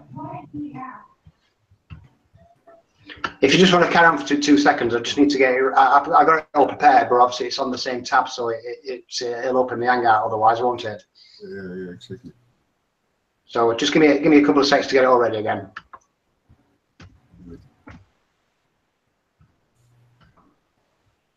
I don't know if it's a tab. You can actually drag it out as a new window. Can you? Yeah, just drag it out. I've got 3 tabs open. It's okay. I've opened another tab now, so. Yeah, kind of rip them out all and then join them all in one. Yeah, I'm doing it now anyway. I just wanted to say I love your new icon series. Yeah.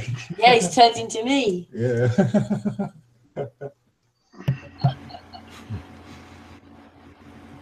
So if you close that tab. You were asking before the hangout, Rich. We're on this panel here. We're all friends. We're having quite a lot of hangouts together, and it started with our Facebook group. We were having more private hangouts, and we've learned to trust each other. And then, like, Oliver's come along. That's fantastic. He's going to be speaking in the UK convention next year. So now Oliver's become our friend. And now you've become our friend. Yes, indeed. That's Dave, like I said last time, man. You can just tell it's a good group.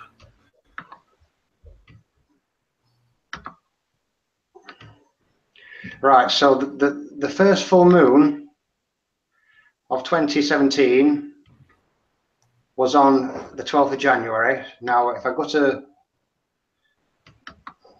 I'll just get the 12th of January on the sun and I'll share the screen.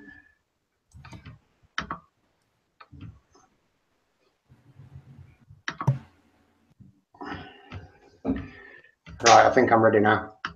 cool. Yeah, so I'll share the application window.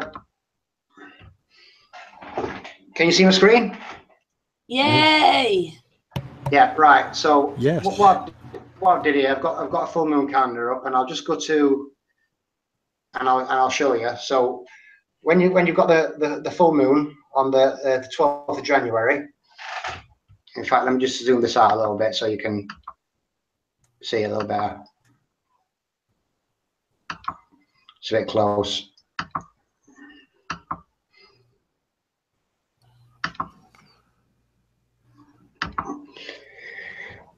So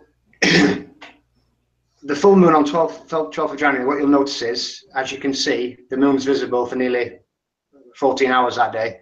That's because it's high on the Tropic of Cancer. And so the moon, oh, I've just lost my location. Hold on, let's go back.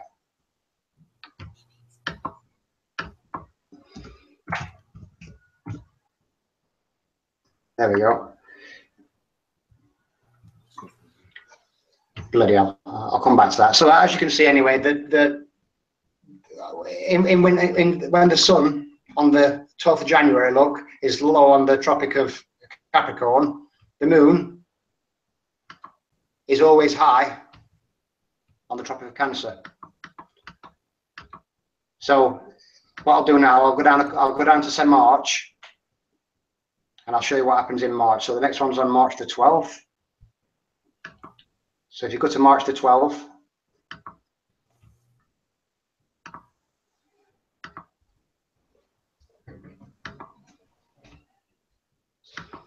go to March the 12th for the sun as well.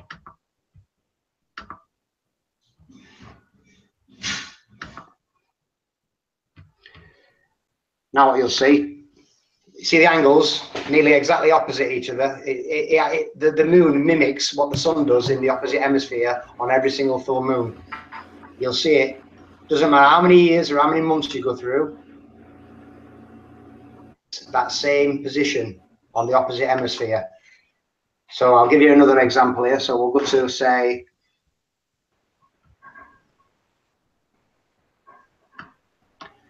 we'll go to one on the May the 10th. So if you go to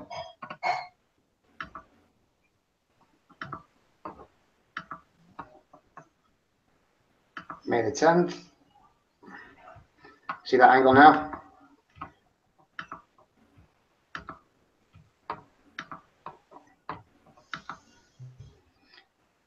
What you get nearly, it's a slightly steeper because it's obviously 5 degrees more the sun, but it actually mimics the same again. And what I'll do now, I'll go to the June one.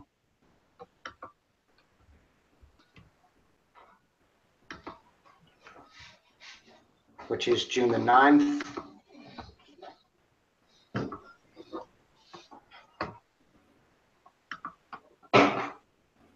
Ah, damn.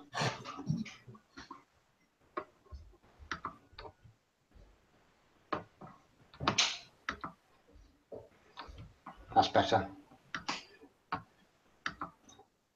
Then go to June the 9th. You see again, you get that similar kind of angle. You never get the when it gets to the summertime, the moon doesn't go as far north and south as the sun. The moon always falls short by about 5 degrees. But I'm sure you can catch my gist what I'm saying. So every time where the sun is, the moon basically mimics it exactly the same in the opposite hemisphere. And then I'll give you one more example. So we'll go to the one in September,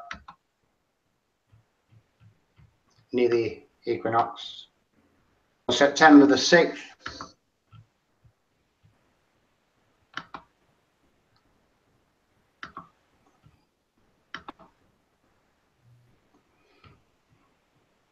And go to sun calc.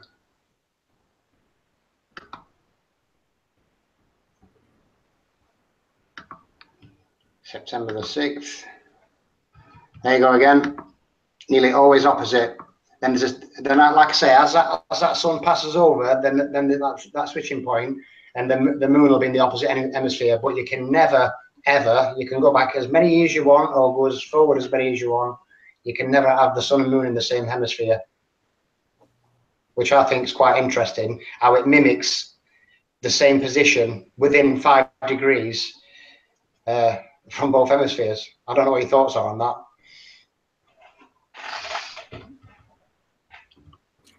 I'm not familiar with looking at that. Are you saying that if you could just leave 1 month on, go to one that has the full moon, I guess?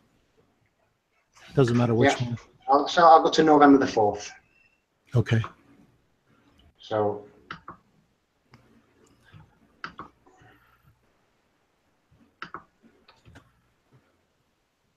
my birthday, by the way. All right. You're the cause and effect. Always, this is live research, guys. Live research. So is the yellow line, the darkest yellow line, is that the path of the moon it takes during the night? See. This is how long the moon's available for the observer from that point. Obviously, when it's further on in the north for the sun in winter, obviously the sun's available for a short amount of time. So if you look there, it's available from 7 in the morning and it's going dark at 4:30 in the afternoon. So it's only obviously in the winter solstice, coming up to the winter solstice, it's only available for a short amount of time. But because the moon's on the opposite hemisphere, but near the same latitude, it's visible for nearly twice that length. You know what I mean? It's visible from 5 o'clock in the evening right through till 7 o'clock the next morning. And they switch. So when the full moon is high in the Tropic of Cancer, it's always the winter solstice, and the sun is always low in the Tropic of Capricorn, and then vice versa. They'll switch. Oh, I get what you're saying. So they're always in different hemisphere. Now, are they ever both on the equator at the same time? No, you always get one just slightly above and one slightly below. They're never on that at the same time. There's always that little switching point. That sounds like dielectrics right there. Yeah, like I say, which I Yes. find, like I say, the Yes, angle is nearly always the same. But like I say, because the moon doesn't travel as far to the tropics as the sun, it falls 5 degrees short either side. You always get just a slightly different angle, as you can see. Look, the sun always goes that little bit further, where the moon can't. So what happens is when the moon has to meet the sun at the same latitude, same opposite latitude, it has to basically go to its furthest point on the Tropic of Capricorn and then come forward to that point to meet the sun. And as the sun gets declination towards the equinox, the moon will get declination towards the equinox on the opposite end, which I find is very interesting. That's why I think of the moon don't have anything to do with this north south shift at all. I think it's just related to the actual sinusoidal day, which is obviously related to the sun. Because like I say, you can have a full moon between anywhere on the tropics. You know what I mean? But you'll always get the same phase. From But east to at west. some point you would have, wouldn't you? At some point have to have when they do cross. I mean, when they're on the exact same line, maybe during a partial, like maybe during half moon or a crescent, something like that. Well, they don't, obviously they cross on a crescent moon, but not on a full moon. Remember, I'm only referring to full moons. Gotcha. Okay. Yeah, yeah. Of course, they cross when it's a crescent moon and things like that. Yeah, but it's quite interesting because it matches it literally on the mark in the opposite hemisphere, like which I always find interesting. So it's like a mirror. Yeah, it's basically mimicking exactly what it's doing on the opposite hemisphere. Yeah. So if it's 5 degrees north, the moon, the sun will be 5 degrees south. Well, it may be maybe within 5 degrees because, like I said, you know, I mean, so if you went to the one on the June solstice,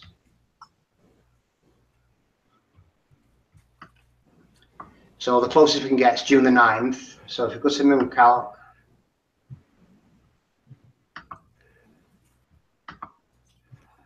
for June the 9th, the moon's low on the Tropic of Capricorn, is only visible for what, 9, yeah, 1, 2, 3, 4, 5, 6, 7, 8 hours out of 24. Now, go to obviously June 9th now.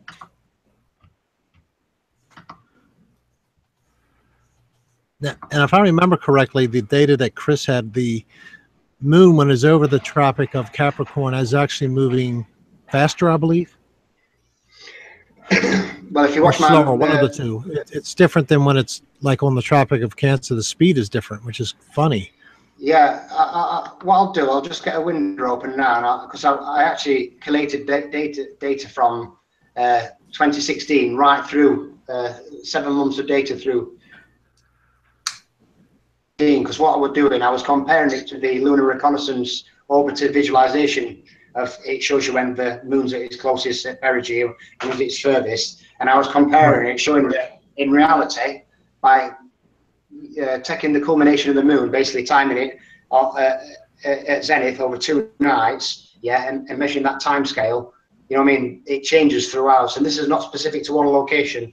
I've shown this on a hangout quite a couple of times, where I went to Ushuaia in Argentina and I repeated the same observation, and it showed you that it's not specific to one area. So when it's speeding up, when it leaves the Tropic of Cancer towards the equator, it's not just doing it from the UK, it's doing it from Ushuaia, which is on the exact opposite latitude south. Wow. What explains that? What I'll do now, I'll just open my folder and I'll show you what I mean. You'll get a better idea there, because I've actually collated all the data. Although it's only from the UK, this data, you'll get an idea. But yeah, it should be pretty much universal, I would think. Yeah, it is. Like I say, because I've been to multiple locations and I've done this, and you get it's within 2 or 3 minutes of the time. But I'm going to just open this window now, and I'll show you what I mean. So I'm trying to keep in mind as well that we were looking at the long-term position of the moon, which is slowly now starting to move northward, which is probably going to send us maybe even as early as this winter into a Maunder minimum type of ice age type of thing that's coming. Whether it comes this year or not, it's coming very soon. And that's consistent with when the moon starts to shift its position more northward. Right. On the Can long you see my screen?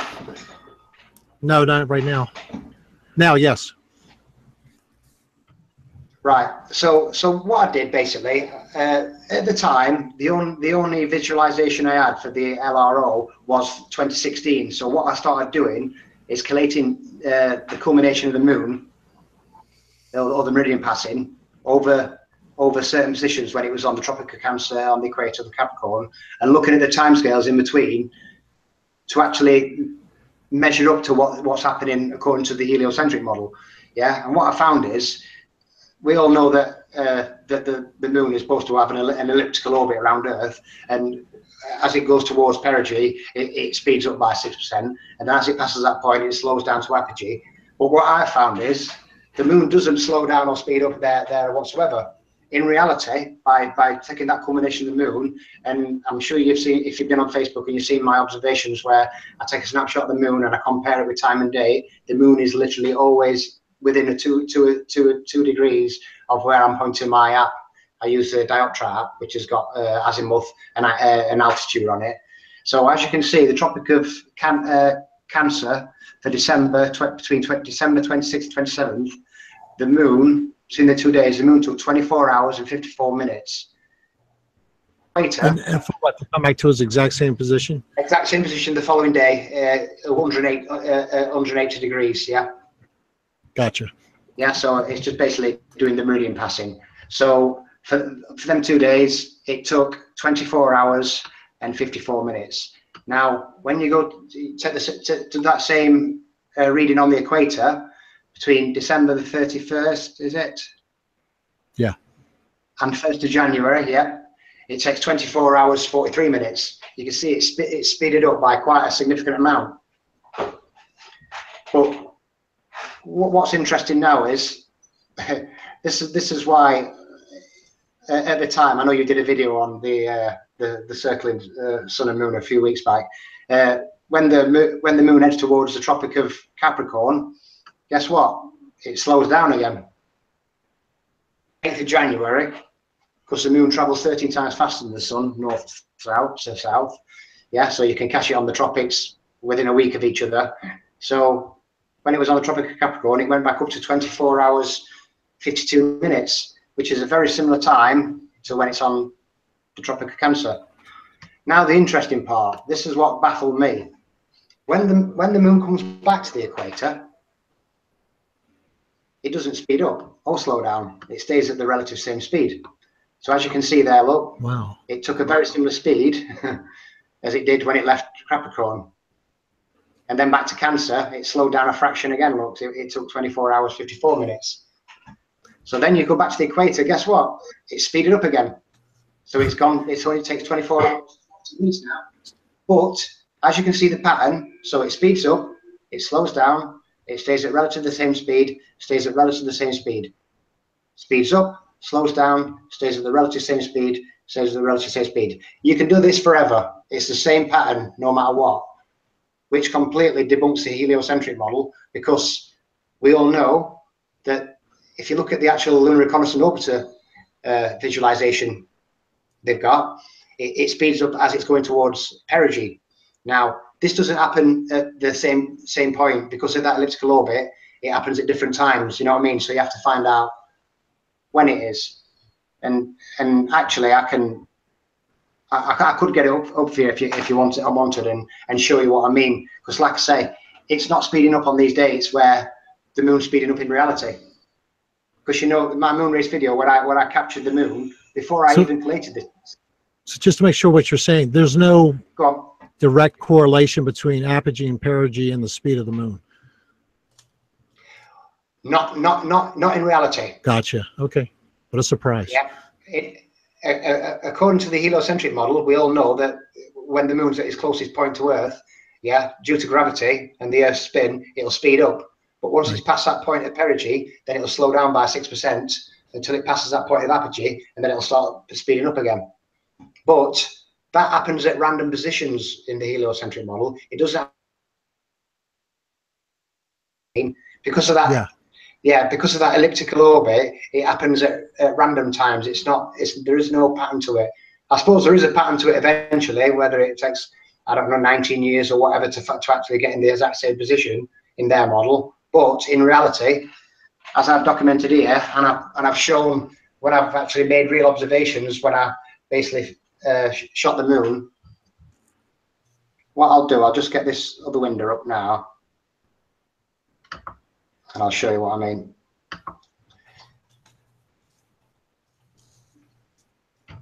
I know this is going to sound weird before you open up whatever you're opening up, but have you ever considered taking the times and then consider where it is on its path and like doing like a simple division, like, okay, at this time it's supposed to be X million miles in its circumference, and it took this time, so it was this speed, and then doing that division through all the different ones to see if there's any pattern that way? No, I haven't. What I did in my moon race video is I just recorded the moon when it was at my zenith on the Tropic of Cancer, basically when it entered my screen to when it left my screen. I'll give you a demonstration of what I mean. Okay. So, And by the way, I have not seen your work on Facebook, unfortunately. what I'll have to do here, I'll have to open it up first once and then open in the window, application window.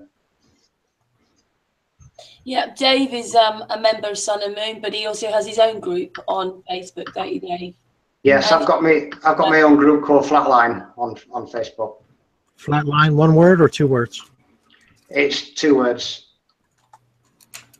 Dave? And Dave also did these moon races because he wanted to prove the circle map, and it disproved the circle map. Oh, so you started out on the other side. Yep. Yeah. Awesome. I Yeah, didn't mean you were So friends is Flatline together. You know, our group's always been now? See engaged. that's some respect there for someone to go wherever the evidence takes them, for forgetting their own emotions and just going with the evidence. That's all I think anybody could ask, but that's what people won't do. Right. So They'll put a bias in. Just to not. can you see my screen? Yes, yes, sir. Read. So what I did basically, when the moon was at my zenith, 180 degrees, it was on the equator, the Tropic of Capricorn, the Tropic of Cancer. I recorded the moon as it entered my frame. Yeah, I'll give you an example in a minute. It is quite a tricky business to get the moon where you need it to. But so what I did, I sat in the garden. I waited till I found out when the moon was on the equator, the Tropic of Capricorn, Tropic of Cancer, and I basically set my camera up at zenith, and I took a snapshot with my app to show the moon's at 180 degrees. I took a snapshot on Mooncalc and time and date to show that the moon is exactly where I'm pointing it as azimuth and angle, and then I record the moon like I'm doing now as it enters my screen until it touches the other end of the screen. Then what I do, I repeat that obviously on the tropics as well, and I time the moon as it does it. And you know, like the pattern I'm getting from time and day on the moon culmination, I'm getting the exact same in reality by shooting it in reality. You know what I mean? It speeds up when it's on the equator, when it's on the Tropic of Capricorn. It's doing exactly what I'm documenting and shooting in reality as what I've documented through the culmination of the moon. And this is what I'm going to do now. Where on my Moon Race 2 video, what I did did this similar kind of experiment, but this time I'm going to try and undeniable proof that the heliocentric model, what NASA and mainstream are trying to sell us, is not what's happening in reality. One thing you can't hide is that meridian passing. You know what I mean? They put that there for you, and you can always, if I go outside, capture the moon with my app diopter, get it calibrated properly, I can guarantee it's usually within about 2 degrees azimuth, and maybe just 1 degree in the angle, if not spot on. You know what I mean? Sometimes it's been spot on. So basically what I do, and then I put all the 3 on overlays, and I that's how my moon race video takes place. Basically I race them all, and then I time them. Good idea. So, but like I say, what I'm shooting in reality is matching up with time and day, and it's not matching up with what NASA are telling us. So I know, would you believe somebody in the back garden shooting the moon, or somebody was getting $53 million a day? that's what you got to try and convince the masses, isn't it? But that's basically Dave, it anyway. Dave, what is your approximate north latitude where you are? Just give me 2 seconds. I've got it here.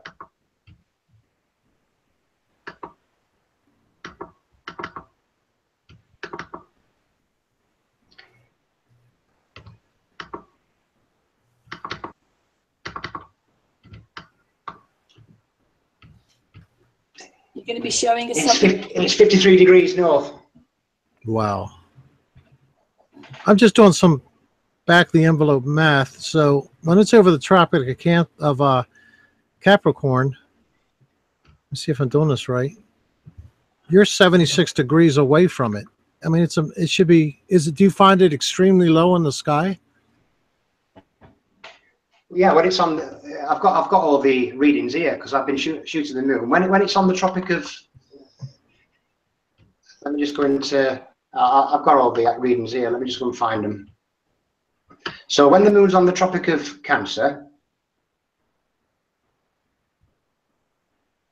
where's my diopter? Well, at Capricorn, I'm showing 76 degrees. Right,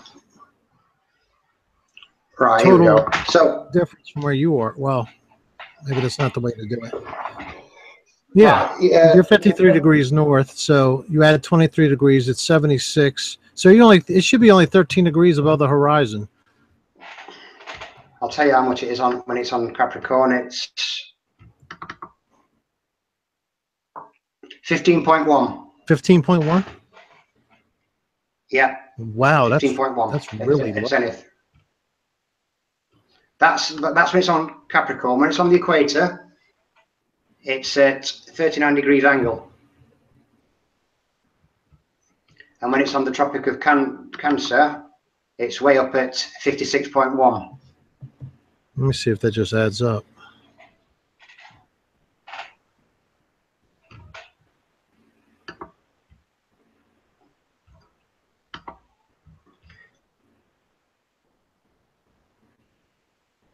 Huh.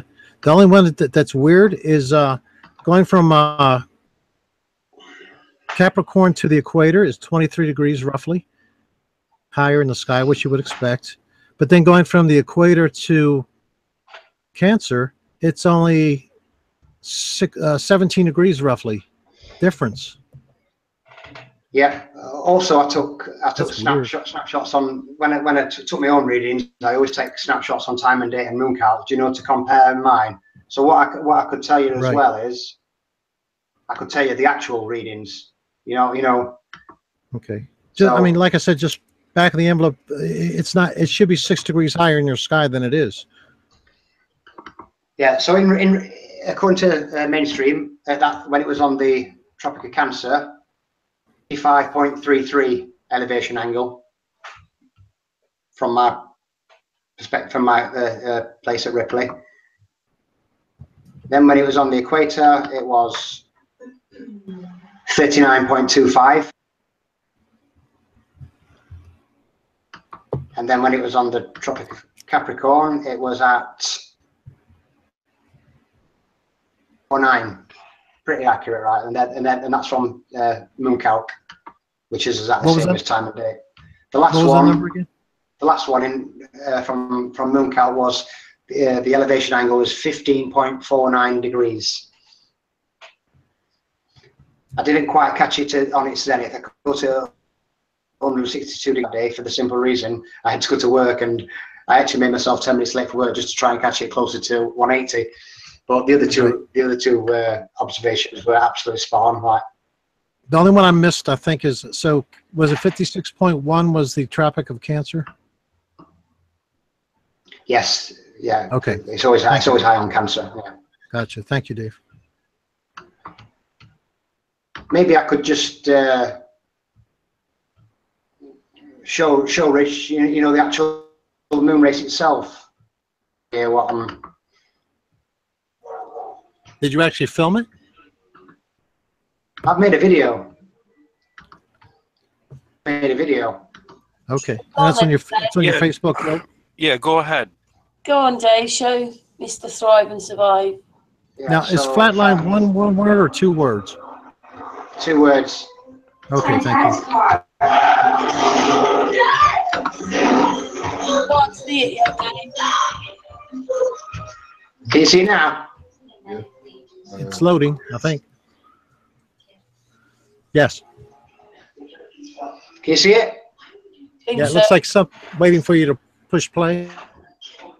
Yeah, I push play. It's just hanging on that screen a minute. So So what I did, I filmed the moon when it was on Tropic of Cancer, and I took readings. So as you can see there, it was a waxing gibbous, 187 degrees. You're going to have to do it again. We're not seeing anything. Right. Right, I'll do it again.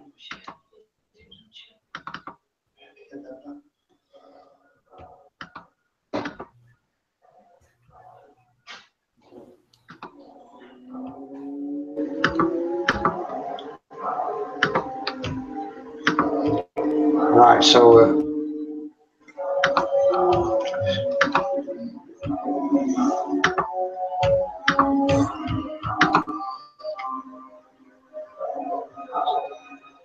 Looks like how about now? It's the same thing. Yeah, you see the player, but not the video.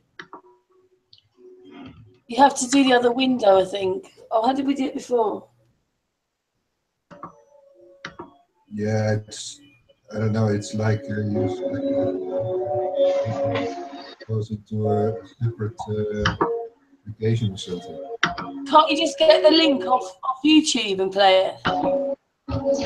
Yeah, I could do. Yeah, I could do it that way. Just lost MrThriveandSurvive. Yeah, maybe Rich can just go to YouTube and have a look at the video itself. Like, I just wanted to show him the MrThriveandSurvive at the moment.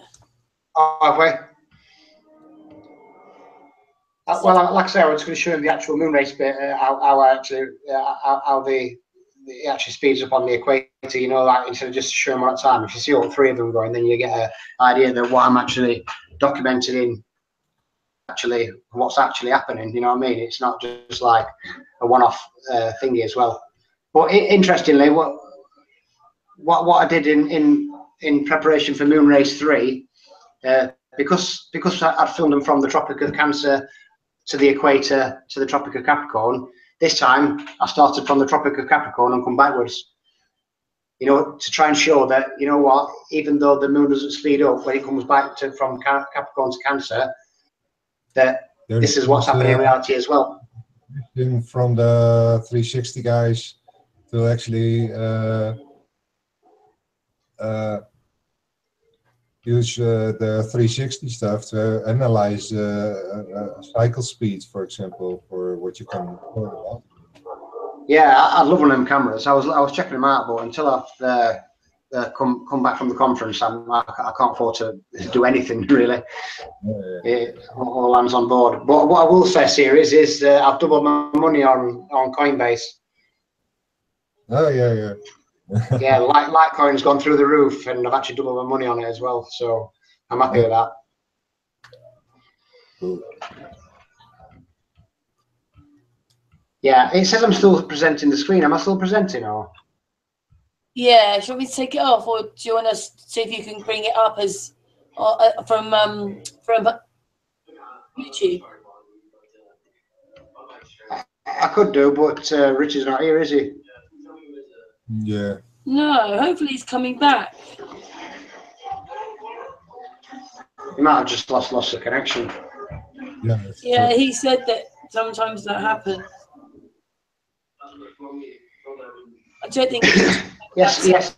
So, like I say, I'm trying to get my head around Ptolemy's Almagest. I watched a little bit of Santos last night, and he was talking about Ptolemy's Tetrabilis, if I'm right. I didn't have the sound very loud, but I saw him waving it in front of the camera, so I presume he was looking at astrology and obviously relating it to the geocentric Earth or something like that. How was it? I didn't actually. I watched the actual video. I just. Oh, there he is.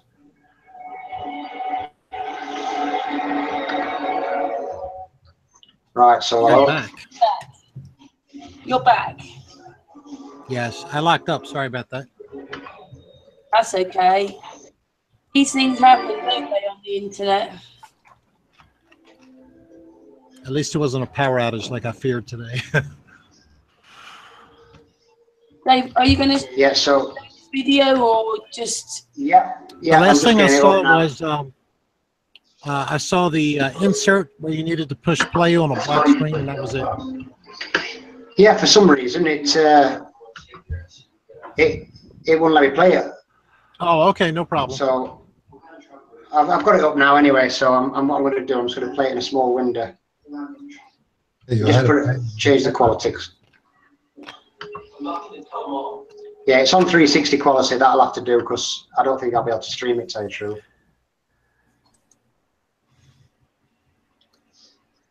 Is it on your timeline on Facebook? No, it was, but it's long gone since then. Okay. It's probably miles down the stream. So what I'll do now, I'll try and share my screen and then have an idea. You see that? Not yet. No, now we see it. Yes. Yeah. So basically, what I did, I took readings when the moon was on the tropics and the equator, and then obviously put it together in a little video. And so obviously when it was on the equator that day on the 13th, it was a full moon. There you got your readings, 39 altitude 177. I got 182, slightly out, but within reason. And then I took a snapshot, stellarium as well, to obviously show that the moon was in the same position on the following night. Then again on the Tropic of Capricorn. What you'll notice is the moon there, you don't get a sharp picture when it's on the Tropic of Capricorn because it's far away.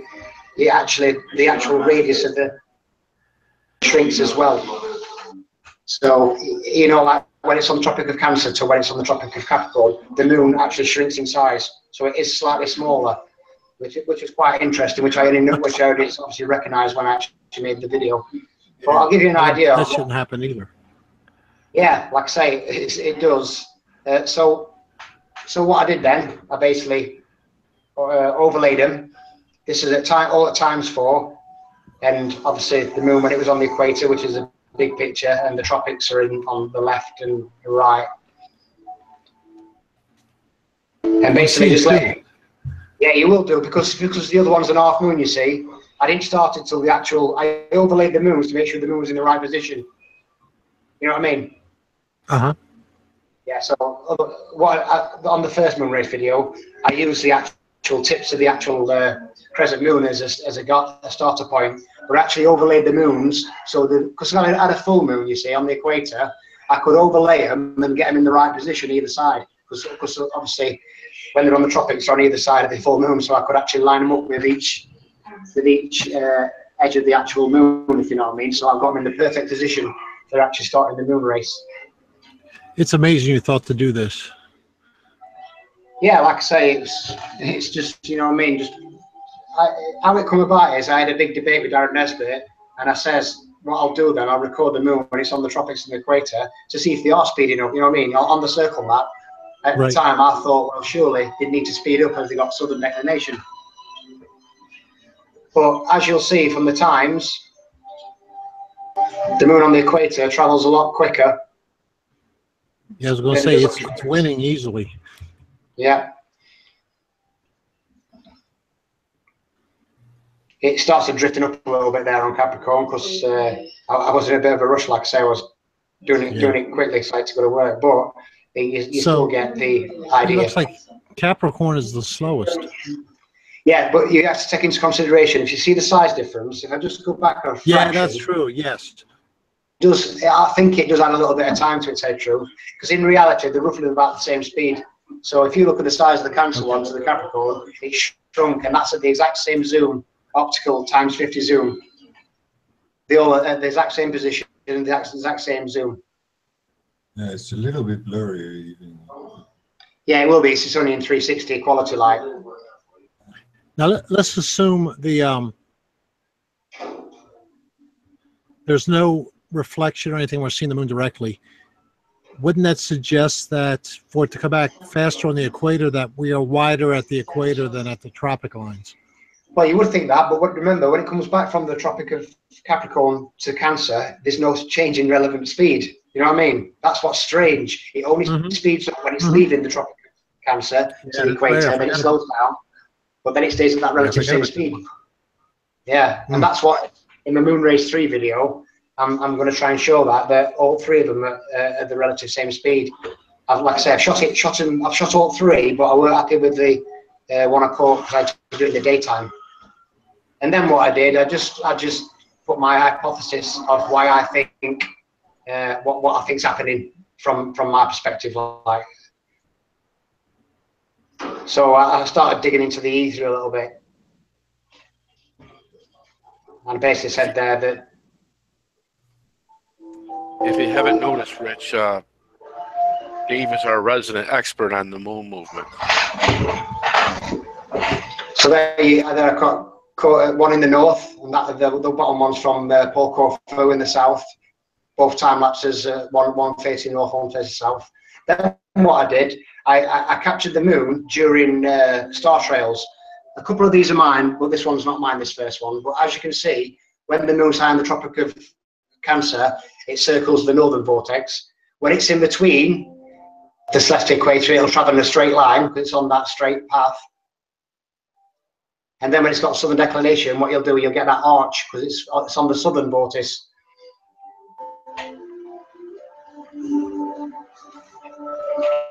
And then I basically took this off the internet, but it gives you an idea of like the north and the southern vortex and the celestial equator.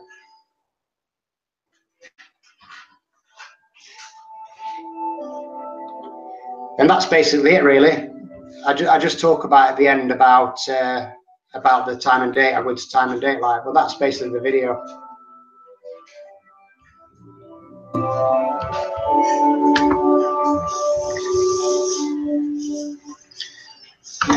Dane as well, maybe a year ago, he wasn't doing anything like this, and now he's sort of turning into like a researcher, and you've got some brilliant books. He's a collector of books. Yeah, I've got some good collection of books. Like I've been collecting flat Earth books since I obviously become to the reality that the Earth was flat. Like I say, as soon as I did, I got the first book I got was Dietetic Astronomy, which I'm sure everybody has either read or got at the time. Just built up from there. Like I say, I've got an interesting book coming actually, which is quite rare. I can't remember the name of the book, but it's one disproving gravity. I'll have to dig it out and have a look which one it is. But yeah, I've got a good collection of books. So that's about it for the moon race video. But like I say, moon race 3, because maybe I could just get the lunar reconnaissance, see if it'll work and give you an idea what's going on. Up there.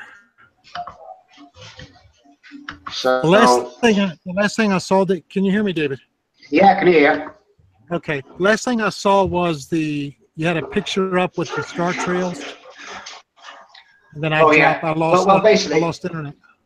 Yeah, what we're showing you there, when the moon is high on the Tropic of Cancer, what it'll do, it'll follow the northern vortex and it'll follow the very similar star patterns.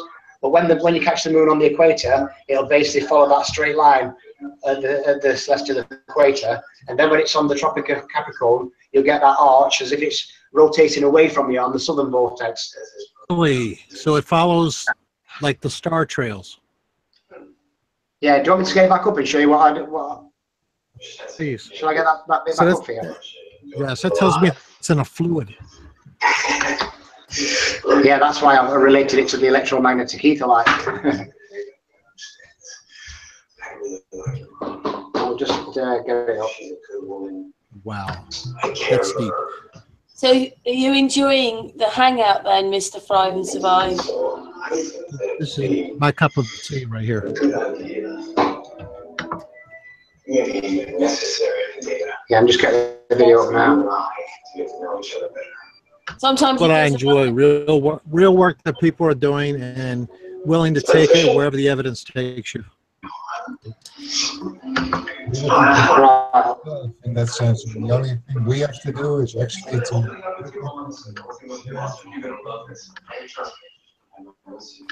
Are we down to 3 now? I suppose what it is really as well is a lot of people in the chat room might feel oh, we turned up just a couple of months ago.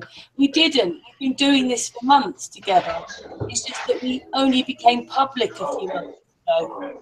But Can you that's see my probably screen? why you make so much progress. Well, we were worried that we were going to get trolled, or people. Yes. Before we even finished it, we haven't finished it. So this is what this is live. Yeah, can you see my screen now? Yeah. Yeah. Yes, sir. Yeah. So basically, when the moon is high on the Tropic of Oh, this is so Cancer, awesome. it'll circle the northern vortex. But then when it's on the equator, look, the celestial equator, it'll basically travel in a straight line. And then when it's on the southern vortex, it'll basically be circling the opposite direction in what it appears to be. And it's on an arc. Yeah. And like I say, then they just did a snapshot of where the actual moon would be on throughout the year.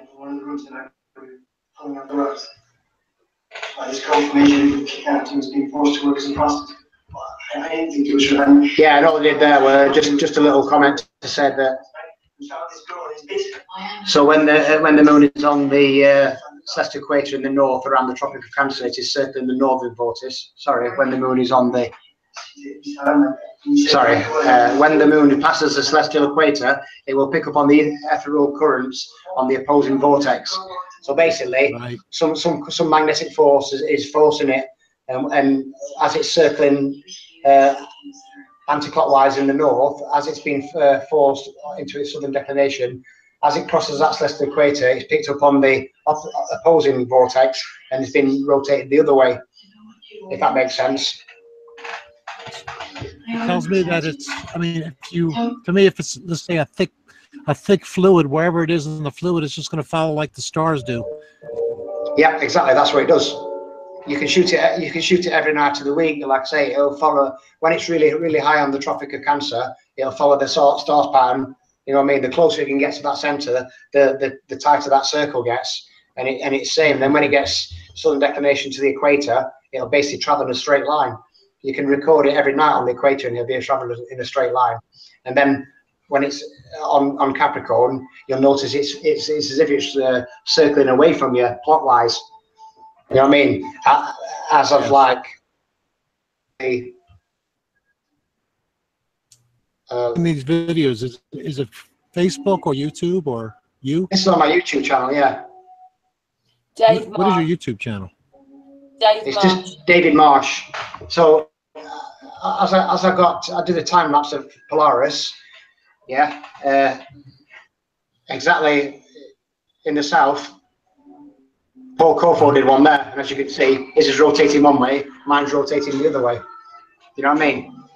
So as I see it, the moon picks up on that northern vortex, and then when it's forced across onto the southern one, it's picked up, and obviously it's traveling in the opposite direction, which it would on a magnet. You know what I mean? Yes. I suppose you all have discussed that. The way I see it is the southern, what appears to be the circles, and then in between. I'd love to overlay this with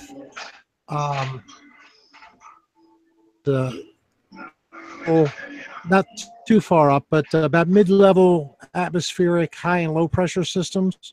That is exactly how there is the atmosphere, the air. But whatever the stars are in, I assume that it's thicker.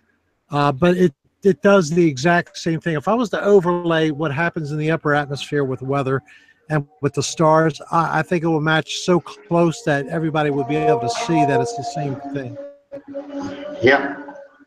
There's no way what we can see in the sky is produced by a circulating ball. It's impossible to get what we see from a ball. Exactly. Now, you're not able to see the southern from where you are you? The southern? No, but I mean, you can see the celestial equator and obviously below that, but obviously you can't see any of the actual southern stars. So you've taken that the time lapse from somebody else. Yeah, that time lapse top one is my own. We're aiming at north, and the one from the bottom is by Kofo 72 Pro Kofo in New Zealand, facing 180 degrees south. Gotcha. Isn't it funny how the shooting stars almost always tend to go perpendicular to with the way the stars are going? Yeah, so like I say, you can see my angle. Obviously, it's a little steeper, obviously, because I'm aiming up at 60 degrees to shoot the North Pole. Aiming a bit closer to the horizon. It's only about 35 degrees latitude south in New Zealand. That's why I'm building up all my data for my next moon race video to show that it's not just specific to one area. I'm using the tip of Argentina. Is it Ushasea? Is it called? I can't pronounce the name. I think it's Ushasea. It's basically on the exact same latitude. UK, 54 degrees south. It's the furthest populated city south. So I chose that one. I'll say, oh, you're 4 degrees closer. That's why there's a difference. Yeah. So interesting. I've got a friend from there as well. I've added him on Facebook. I found him in the Chile Flat Earth group, and he confirmed to me as well that yes, they do have 19 hours daylight there during summer. 19, huh? Well, yeah, 17 according to time and day, but he told me 19 hours. Not going to get much time lapse then. Yeah, so like I say, I've got so many time lapses what I'm putting together now for my new video. Because what I want to do, I want to show the actual moon when it's on the equator, but I want to show you the actual star trail at the same time, if you know what I mean.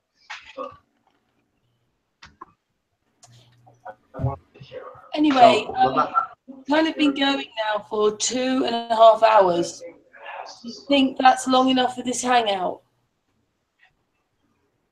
Yeah, I do. From what you want to do, this is probably a good time to stop and do what you wanted to do afterwards. Hey, me and Series have come back then because we have a group hug when we're leaving the hangout. Well, you won't be able to see me hug, but I can do it. There's Dave. Yeah, that's this week. Do your pictures, bro. Dave, I'm gonna be at your channel checking out your work. Believe me. Billy, Patricia. And who's the person beside you? Your name is it? What is your? You, Karen? Oh, that's Billy Sunday. Yeah, Rich. Billy, I posted right. Dave's channel in the side message bar there for you. Thank you so much, Billy. Yep, Billy, no coming problem. back. Oh, I'm sorry. Hang on. I apologize. Obviously, this is for the hangout to leave, Rich. Okay, we're carrying on a little bit afterwards. But anyway, for the live hangout, that was a great hangout, very deep, lots of research. Thank you very much, Mr. Thrive and Survive, for coming. Dave, Billy, Chris, Patricia, the chat room, and now we have our Flat Earth group hug. Hey. Yay. Oh, sorry about that. My dog. That's okay. He wanted to be involved. He's just joining in. Yay! He wants a hug too. Lots of love to everybody, and we're back tomorrow. What is it? Oh, we might be back tomorrow, but if not Sunday, with Pyramid Talk. Anyway, thank you very much for watching, and see you very soon. Bye, everybody. Thanks, everybody. Have a great weekend. Enjoy the rest of your Friday. Bye.